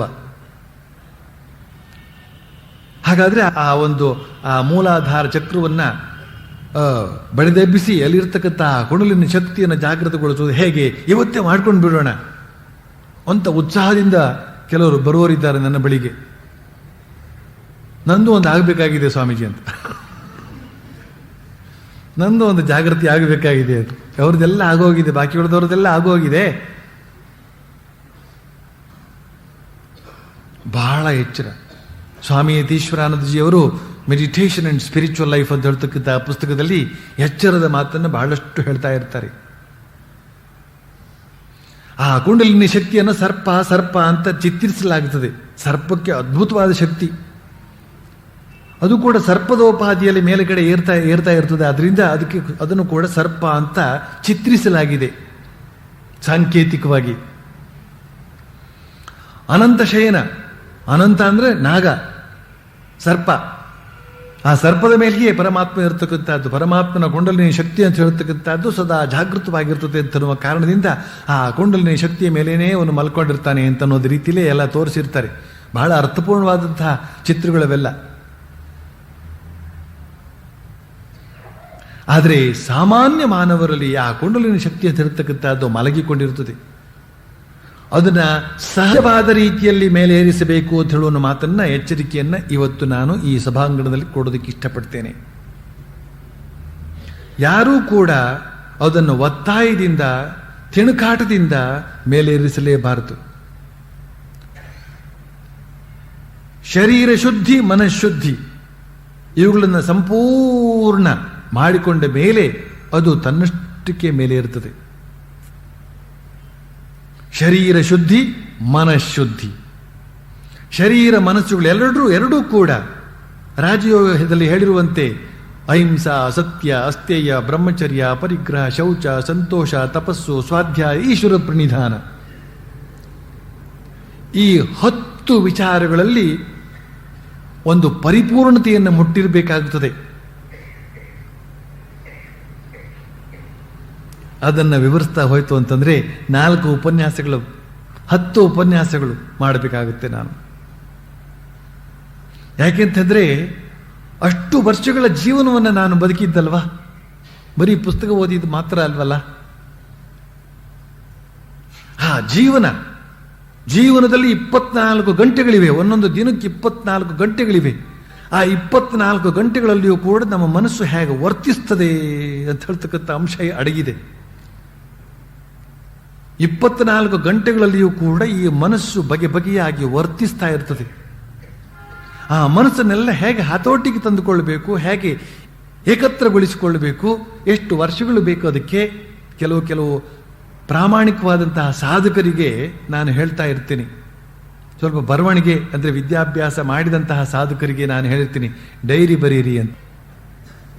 ಪ್ರತಿದಿನ ನಿಮ್ಮ ಮನಸ್ಸಿನ ತುಮುಲವನ್ನ, ಹೋರಾಟವನ್ನ, ಸಾಧನೆಯನ್ನ ಎಷ್ಟರ ಮಟ್ಟಿಗೆ ನೀವು ಮಾಡ್ತಕ್ಕಂಥ ಜಪ, ಧ್ಯಾನ, ಅಧ್ಯಯನ, ಜಪ, ಧ್ಯಾನ, ಅಧ್ಯಯನ, ನಿಸ್ಸಂಗತ್ವದ ಅಭ್ಯಾಸ ಇವುಗಳಿಂದ ನಿಮ್ಮ ಮನಸ್ಸಿನಲ್ಲಿ ಉತ್ಕ್ರಾಂತಿ ಆಯಿತು. ಯಾವ್ಯಾವ ದಿನಗಳಲ್ಲಿ ಯಾವ್ಯಾವ ರೀತಿಯಲ್ಲಿ ಅದು ಉತ್ಕ್ರಾಂತಿ ಆಯಿತು, ಯಾವ್ಯಾವ ರೀತಿಯಲ್ಲಿ ತೊಡಕುಗಳು ಬಂದವು, ಅದಕ್ಕೋಸ್ಕರ ನೀನು ಏನೇನು ಹೋರಾಟವನ್ನು ಕೈಕೊಂಡೆ, ಏನೇನು ಪರಿಹಾರವನ್ನು ಕೈಕೊಂಡೆ, ಆ ಪರಿಹಾರ ಎಷ್ಟರ ಮಟ್ಟಿಗೆ ಪ್ರಯೋಜನಕಾರಿ ಆಯಿತು, ಇವುಗಳನ್ನೆಲ್ಲ ಬರೆದಿಟ್ಟಿರೋ ಅಂತ ಕೆಲವರಿಗೆಲ್ಲ ನಾನು ಹೇಳೋದುಂಟು. ಸಿದ್ಧಿ ಆದದನ್ನು ಕಂಡು ಎಲ್ಲರೂ ಕುಣಿದಾಡ್ತಾರೆ. ಓ ಸಿದ್ಧರು, ಓ ಸಾಕ್ಷಾತ್ಕಾರ ಮಾಡಿಕೊಂಡವರು. ಆದರೆ ಎಷ್ಟು ವರ್ಷಗಳ ನಿರಂತರ ಹೋರಾಟ ಹಿನ್ನೆಲೆಯಲ್ಲಿ ನಡೆದಿದೆ ಅಂತ ಹೇಳ್ತಕ್ಕಂಥ ಅದರ ಲೆಕ್ಕಪತ್ರ ಅವರು ಇಟ್ಟಿಲ್ಲ, ಇವರು ಕೇಳಿಲ್ಲ. ಪ್ರತಿಯೊಂದು ದಿನದ, ಪ್ರತಿಯೊಂದು ಗಂಟೆಯ, ಪ್ರತಿಯೊಂದು ನಿಮಿಷವೂ ಕೂಡ ಈ ಸಾಧನೆಯಲ್ಲಿ ಪ್ರಭಾವವನ್ನು ಬೀರ್ತದೆ, ಪರಿಣಾಮವನ್ನು ಉಂಟು ಮಾಡುತ್ತದೆ. ಒಂದೇ ಒಂದು ತರಲೆ ಮಾತಾಡಿದಂತಹದ್ದು ನಮ್ಮ ಸಾಧನೆಯನ್ನ ಧ್ವಂಸಗೊಳಿಸಬಲ್ಲಂತಹ ಸಾಮರ್ಥ್ಯವುಳ್ಳದ್ದು. ತರಲೆ ಮಾತು ಅಷ್ಟೇನೆ, ಇನ್ನೇನು ಆಡಿದ್ದಲ್ಲ. ಇದು ಯಾರಿಗೆ ಗೊತ್ತಾಗುತ್ತೆ? ಇದರ ಗಾಂಭೀರ್ಯದ ಬಗ್ಗೆ ಯಾರು ಯೋಚನೆ ಮಾಡಿದ್ದಾರೆ? ಆದ್ರಿಂದ ನಮ್ಮ ಜೀವನವನ್ನು ಶಿಸ್ತುಬದ್ಧಗೊಳಿಸಿಕೊಳ್ತಕ್ಕಂತಹ ಒಂದು ಎಚ್ಚರಿಕೆಯನ್ನು ನಾವು ವಹಿಸಿಕೊಂಡ್ರೆ ಎಷ್ಟೋ ಈ ಜನ್ಮದಲ್ಲಿ ನಾವು ಮುಂದುವರೆದಿದ್ದೇವೆ ಅಂತಲೇ ಅರ್ಥ. ಶಿಸ್ತುಬದ್ಧವಾದಂತಹ ಜೀವನ, ಅತಿಯಾದ ಭಾವುಕತೆಗೆ, ಅತಿಯಾದ ಭಾವಾವೇಶಕ್ಕೆ ಅವಕಾಶ ಕೊಡದೆ. ಒಬ್ಬರು ಸಾಧಕರು ಬಂದು ಹೇಳಿದ್ರು, ತುಂಬಾ ಸ್ವಾರಸ್ಯವಾಗಿದೆ. ಸುಮಾರು 2-3 ವರ್ಷ ಆಯ್ತು ಅವರು ಆಧ್ಯಾತ್ಮಿಕ ಸಾಧನೆಗೆ ತೊಡಗಿ. ಆ 3 ವರ್ಷಗಳ ಬಳಿಕ ಆ ಸಾಧಕರು ಬಂದು ಹೇಳ್ತಾರೆ, ಸ್ವಾಮೀಜಿ, ಇಲ್ಲಿವರೆಗೆ ಮಾಡಿದಂತಹ ಸಾಧನೆ ಕೇವಲ ಭಾವಾವೇಶ ಅಂತ ಇವತ್ತು ಗೊತ್ತಾಯಿತು ಅಂತ. ಭಾವಾವೇಶದಿಂದ ಹೊರಟಂತಹ ಸಾಧನೆಯೇ ಬೇರೆ, ಅರಿತು ಭಾವಪೂರ್ಣವಾಗಿ ಮಾಡಿದಂತಹ, ಕ್ರಮಾಗತವಾಗಿ ಶಿಸ್ತುಬದ್ಧವಾಗಿ ಮಾಡಿದಂತಹ ಸಾಧನೆಯೇ ಬೇರೆ. ನಿಜ. ಆದರೆ ಒಂದು ಪ್ರಾರಂಭ ಅಂತ ಮಾಡಬೇಕಾದ್ರೆ ಆ ಭಾವದ ಆವೇಶ ಬೇಕಾಗ್ತದೆ, ಅದಿಲ್ಲದ್ರೆ ಆಗೋದಿಲ್ಲ. ಆದರೆ ಅದು ಕೇವಲ ಭಾವಾವೇಶ ಅಂತ ಒಂದಷ್ಟು ವಿವೇಕ ಬಂದ್ಬಿಟ್ರೆ ಎಷ್ಟೋ ಪ್ರಗತಿ ಆಯಿತು ಅಂತ ಅರ್ಥ. ಆಧ್ಯಾತ್ಮಿಕ ಜೀವನದಲ್ಲಿ ಎಷ್ಟೋ ಪ್ರಗತಿ ಆಯಿತು ಅಂತ ಅರ್ಥ. ಅತಿಯಾದ ಭಾವುಕತೆಗೆ, ಅತಿಯಾದ ಭಾವಾವೇಶಕ್ಕೆ ಅವಕಾಶ ಕೊಡಕೂಡದು, ಕ್ರಮಬದ್ಧವಾದಂತಹ ಪ್ರಯತ್ನ. ಅದಕ್ಕೆ ಸ್ವಾಮಿ ವಿವೇಕಾನಂದರು ಒಂದು ಮಾತು ಹೇಳ್ತಾರೆ, ನನಗೆ ಬಹಳ ಇಷ್ಟವಾದ ಮಾತದು. ರಿಲಿಜನ್ ಈಸ್ ಸೈನ್ಸ್ ಅಂತ ಹೇಳ್ಬಿಟ್ರು ಅವರು. ರಿಲಿಜನ್ ಈಸ್ ಸೈನ್ಸ್, ಧರ್ಮ ಅಂತ ಹೇಳ್ತಕ್ಕಂಥದ್ದು ಶಾಸ್ತ್ರೀಯ. ವಿಜ್ಞಾನ ಅಂತ ಹೇಳಿದ್ರೆ ಬೇರೆ ಅರ್ಥ ಬಂದ್ಬಿಡುತ್ತೇವೆ ಇವತ್ತು. ವೈಜ್ಞಾನಿಕವಾಗಿರ್ಬೇಕು ನಮ್ಮ ಧರ್ಮ ಅಂತ ಹೇಳ್ತಕ್ಕಂಥದ್ದು ಅಂತ. ವೈಜ್ಞಾನಿಕ ಅಂತ ಹೇಳಿದ್ರೇನು? ಅದೇ ಅಹಿಂಸಾ, ಸತ್ಯ ಅಸ್ತೇಯ, ಬ್ರಹ್ಮಚರ್ಯ, ಅಪರಿಗ್ರಹ, ಶೌಚ, ಸಂತೋಷ, ತಪಸ್ಸು, ಸ್ವಾಧ್ಯಾಯ, ಈಶ್ವರ ಪ್ರಣಿಧಾನ, ಇವಿಷ್ಟನ್ನು ಕೂಡ ನಮ್ಮ ಮನಸ್ಸಿಗೆ ಮತ್ತು ಶರೀರಕ್ಕೆ, ಕರ್ಮೇಂದ್ರಿಯಗಳಿಗೆ ಸಂಬಂಧಪಟ್ಟಂತೆ ಮಾಡ್ಕೊಂಡು ಬರ್ತಾ ಇರಬೇಕು. ನಮ್ಮಲ್ಲಿ ಪಂಚ ಕರ್ಮೇಂದ್ರಿಯಗಳು, ಪಂಚ ಜ್ಞಾನೇಂದ್ರಿಯಗಳು ಇವೆ ಅಂತ ಹೇಳ್ತಕ್ಕಂಥದ್ದೇ ಎಷ್ಟು ಜನರಿಗೆ ಗೊತ್ತಿದೆ. ಈ ಪಂಚ ಕರ್ಮೇಂದ್ರಿಯ, ಪಂಚ ಜ್ಞಾನೇಂದ್ರಿಯ ಅಂತ ಹೇಳ್ತಕ್ಕಂಥದ್ದು ನಮ್ಮ ಆಧ್ಯಾತ್ಮಿಕ ಜೀವನದ ಮೇಲೆ ಸತ್ಪರಿಣಾಮವನ್ನೋ ದುಷ್ಪರಿಣಾಮವನ್ನೋ ಉಂಟು ಮಾಡಬಲ್ಲವೋ ಅಂತ ಹೇಳ್ತಕ್ಕಂಥದ್ದು ಎಷ್ಟರ ಮಟ್ಟಿಗೆ ನಮ್ಮ ಪರಿಚಯ ಇದೆ. ಯದ್ವಾ ತದ್ವಾ ಎಚ್ಚರಿಗೇಡಿ ತನದಿಂದ ನಾವು ಧಾರ್ಮಿಕ ವಿಚಾರವಾಗಿ ಮಾತನಾಡ್ತಾ ಇರ್ತೇವೆ. ಎಷ್ಟೋ ಜನ ಸಾಧಕರು ಅಂತ ಹೇಳ್ತಕ್ಕಂಥ ವರ್ಗದಲ್ಲೂ ಕೂಡ ಆ ಎಚ್ಚರಿಗೇಡಿತನ ಇರ್ತದೆ. ಅದನ್ನು ಕಾಣ್ತೀನಿ ನಾನು. ಕಂಡಾಗ ಹೇ ಭಗವಂತ, ಅವರಿಗೆ ವಿಶೇಷ ಶಕ್ತಿ ಕೊಡು, ವಿವೇಕ ಕೊಡಪ್ಪ ಮೊದಲು ಅಂತ. ವಿವೇಕ ಸಾಧನೆಯಲ್ಲಿ ಮೊದಲು ಬೇಕಾದಂತಹದ್ದು ವಿವೇಕ. ಸುಮ್ಮನೆ ಯಾವ್ದ್ಯಾವುದೋ ಮಾತನ್ನು ಕೇಳ್ಕೊಂಡು ಹೋಗಿ, ಯಾವ್ದ್ಯಾವುದೋ ಸಣ್ಣ ಪುಟ್ಟ ಅನುಭವಗಳನ್ನ ತಗೊಂಡು, ಯಾವ್ದ್ಯಾವುದೋ ಭಾವುಕತೆಯನ್ನು ತೆಗೆದುಕೊಂಡು ಇದೇ ಆಧ್ಯಾತ್ಮಿಕ ಅನುಭವ ಅಂತ ಹೇಳ್ತಕ್ಕಂಥ ನಿರ್ಧಾರಕ್ಕೆ ಬಂದು ದಾರಿ ತಪ್ಪಿ ಗುರಿ ಮುಟ್ಟದೆ ಭಗವಂತ ವಿಶೇಷವಾಗಿ ಅನುಗ್ರಹ ಮಾಡಬೇಕಾಗ್ತದೆ. ಅದಕ್ಕೋಸ್ಕರವೇ ರಾಜಯೋಗದಲ್ಲಿ ಅಹಿಂಸಾ, ಸತ್ಯ, ಅಸ್ತೇಯ, ಬ್ರಹ್ಮಚರ್ಯ, ಶೌಚ, ಸಂತೋಷ, ತಪಸ್ಸು, ಅಧ್ಯಾಯ, ಈಶ್ವರ ಪ್ರಣಿಧಾನ ಅಂತ ಹೇಳ್ತಕ್ಕಂಥ 10ನೇ ನಿಯಮವನ್ನ ಇಟ್ಟಿದ್ದಾರೆ. ಈಶ್ವರ ಪ್ರಣಿಧಾನ ಅಂತ. ಈಶ್ವರ ಅಂದ್ರೆ ಪರಮಾತ್ಮ. ಪರಮಾತ್ಮನಲ್ಲಿ ಶರಣಾಗತಕ್ಕಂಥದ್ದು ಈಶ್ವರ ಪ್ರಣಿಧಾನ. ಶರಣಾಗಬೇಕಾದ್ರೆ ಎಂತಹ ಭಕ್ತಿ ಇರಬೇಕಾಗುತ್ತೆ. ಮಗುವಿನೋಪಾದಿಯಲ್ಲಿ ಭಕ್ತಿ ಇರಬೇಕಾಗುತ್ತೆ. ಅಂತಹ ಭಕ್ತಿ ಶ್ರದ್ಧೆಯಿಂದ ಮಾಡಿದ ಪ್ರತಿಯೊಂದು ಪ್ರಯತ್ನವನ್ನು ಕೂಡ, ಸಾಧನೆಯನ್ನು ಕೂಡ, ಯಾಕೆಂತಂದ್ರೆ ಅದು ಅಹಂಕಾರವನ್ನು ಉಂಟು ಮಾಡಿಸಬಾರ್ದಲ್ಲ. ನಾನು 10,000 ಜಪ ಮಾಡಿದ್ದೇನೆ, ನಾನು 1 ಕೋಟಿ ಜಪ ಮಾಡಿದ್ದೇನೆ, ನಾನು 20 ಕೋಟಿ ಜಪ ಮಾಡಿದ್ದೇನೆ, ನಾನು ಯಾರಿಗೆ ಕಡಿಮೆ, ಬಾಕಿ ಉಳಿದವರೆಲ್ಲ ಅಷ್ಟು ಮಾಡಿಲ್ಲ, ಅವ್ರಿಗೆಲ್ಲ ಸಾಧ್ಯವೇ ಅದಲ್ಲ, ನನ್ನಂತೆ ಇರೋದಕ್ಕೆ ಸಾಧ್ಯವೇ, ಈ ಥರದ ಬಂತು ಅಂತ ಹೇಳಿದ್ರೆ ಅವನು ಅವರಿಗಿಂತ ಕಳಪೆ ಆಗಿಬಿಡ್ತಾನೆ. ಆದ್ರಿಂದ ಈಶ್ವರ ಪ್ರಣಿಧಾನ, ಸರ್ವಸಮರ್ಪಣಾ ಭಾವ, ಪ್ರತಿ ದಿನ ಪ್ರತಿ ಕ್ಷಣ ಈ ಸರ್ವ ಸಮರ್ಪಣಾ ಭಾವ ಅಂತ ಹೇಳ್ತಕ್ಕಂಥದ್ದು ನಮ್ಮಲ್ಲಿರಬೇಕು. ಆಗ ಮಾತ್ರವೇ ನಾವು ಜಾರಿ ಬೀಳದೆ, ಪತಿತರಾಗದೆ ಮುಂದುವರಿಯೋದಕ್ಕೆ ಸಾಧ್ಯವಾಗ್ತದೆ. ಇಲ್ಲಿದ್ರೆ ಪಾತಿತ್ಯ ಬಂದ್ಬಿಡ್ತದೆ. ಮೇಲೇರಿದಷ್ಟು ಬೀಳುವ ಸಂಭವ ಹೆಚ್ಚು.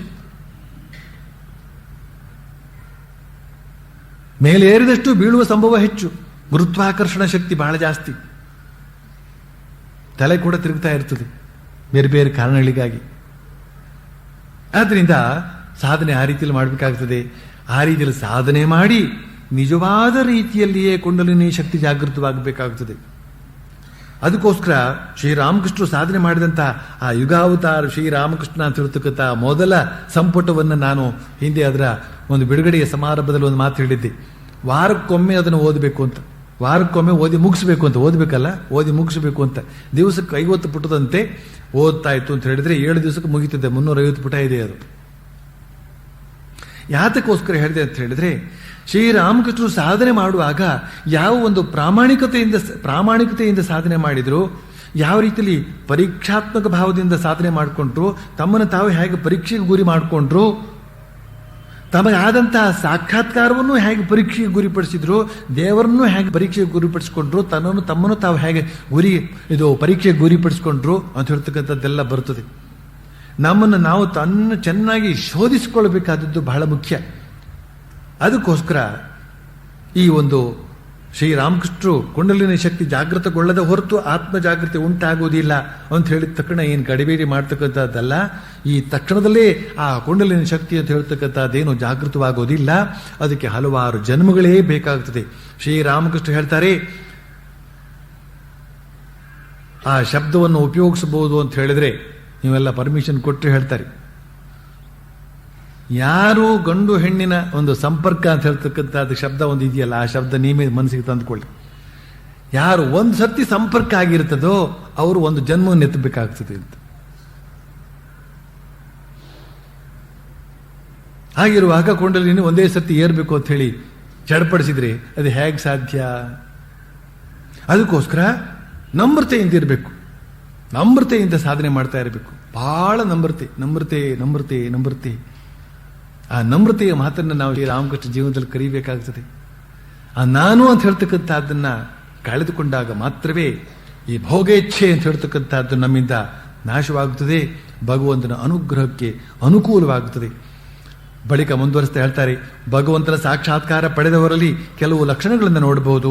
ಆತ ಬಾಲಕನ ಹಾಗೋ, ಉನ್ಮತ್ತನ ಹಾಗೋ, ಜಡನ ಹಾಗೋ ಅಥವಾ ಪಿಶಾಚನ ಹಾಗೋ ಆಗಿಬಿಡ್ತಾನೆ.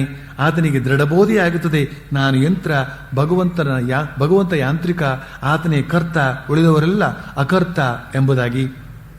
ಒಮ್ಮೆ ನನಗೆ ಸಿಕ್ಕರು ಹೇಳಿದ ಹಾಗೆ, ಎಲೆ ಅಲಗುವುದು ಕೂಡ ಭಗವಂತನ ಇಚ್ಛೆಯಿಂದಲೇ, ರಾಮನ ಇಚ್ಛೆಯಿಂದಲೇ ಎಲ್ಲವೂ ಘಟಿಸ್ತದೆ ಎಂಬ ಜ್ಞಾನ ಬೇಕು.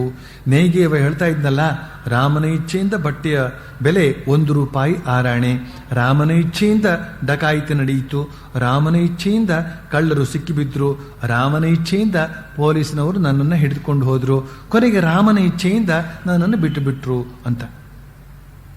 ಇದು ಬಹಳ ಮುಖ್ಯ. ರಾಮನ ಇಚ್ಛೆಯಿಂದ ನನಗೊಂದು ಅರಮನೆ ಆಯಿತು, ರಾಮನ ಇಚ್ಛೆಯಿಂದ ಅರಮನೆ ಆಯಿತು ಅಂತ ಹೇಳೋದು ಸುಲಭ. ರಾಮನ ಇಚ್ಛೆಯಿಂದ ಸೆರೆಮನೆ ಆಯಿತು ಅಂತ ಯಾರು ಹೇಳ್ತಾರೆ? ಸೆರೆಮನೆ ಆದಾಗಲೂ ಕೂಡ ರಾಮನ ಇಚ್ಛೆಯಿಂದ ನನಗೆ ಒಂದು ಸ್ವಲ್ಪ ವಿಶ್ರಾಂತಿ ಸಿಕ್ಕಿದೆ, ಇಲ್ಲೇ ಆನಂದವಾಗಿ ಅವನು ಧ್ಯಾನ ಮಾಡ್ಕೊಂಡಿರ್ತೇನೆ ಅಂತ ಹೇಳೋರೆ. ಏನು ಈ ರಾಮ, ಏನು ಶಕ್ತಿ ಇಲ್ಲ ಅವನಿಗೆ, ಇಷ್ಟೊಂದು ಭಜನೆ ಮಾಡಿದ್ದೇನೆ ನಾನು, ಆದರೂ ಸೆರೆಮನೆಗೆ ಹಾಕಿಸ್ಬಿಟ್ಟ, ಅಥವಾ ಕಷ್ಟ ಕೊಟ್ಬಿಟ್ಟ, ಅಥವಾ ಕಾಯಿಲೆ ಕೊಟ್ಬಿಟ್ಟ, ಅಥವಾ ಏನೋ ತೊಂದರೆ ಕೊಟ್ಬಿಟ್ಟ ಅಂತ ನಾವು ಅವನನ್ನು ಬೈಯೋದಕ್ಕೆ ಸಿದ್ಧರಾಗಿರ್ತೇವೆ. ಸುಖವೂ ಅವನ ಪ್ರಸಾದ, ದುಃಖವೂ ಅವನ ಪ್ರಸಾದ ಅಂತ ಹೇಳ್ತಕ್ಕಂಥ ಅನುಭವ ಬರ್ತದೆ ಯಾರು ನಿಜವಾದ ಭಕ್ತನಾಗಿರ್ತಾನೋ ಅವನು.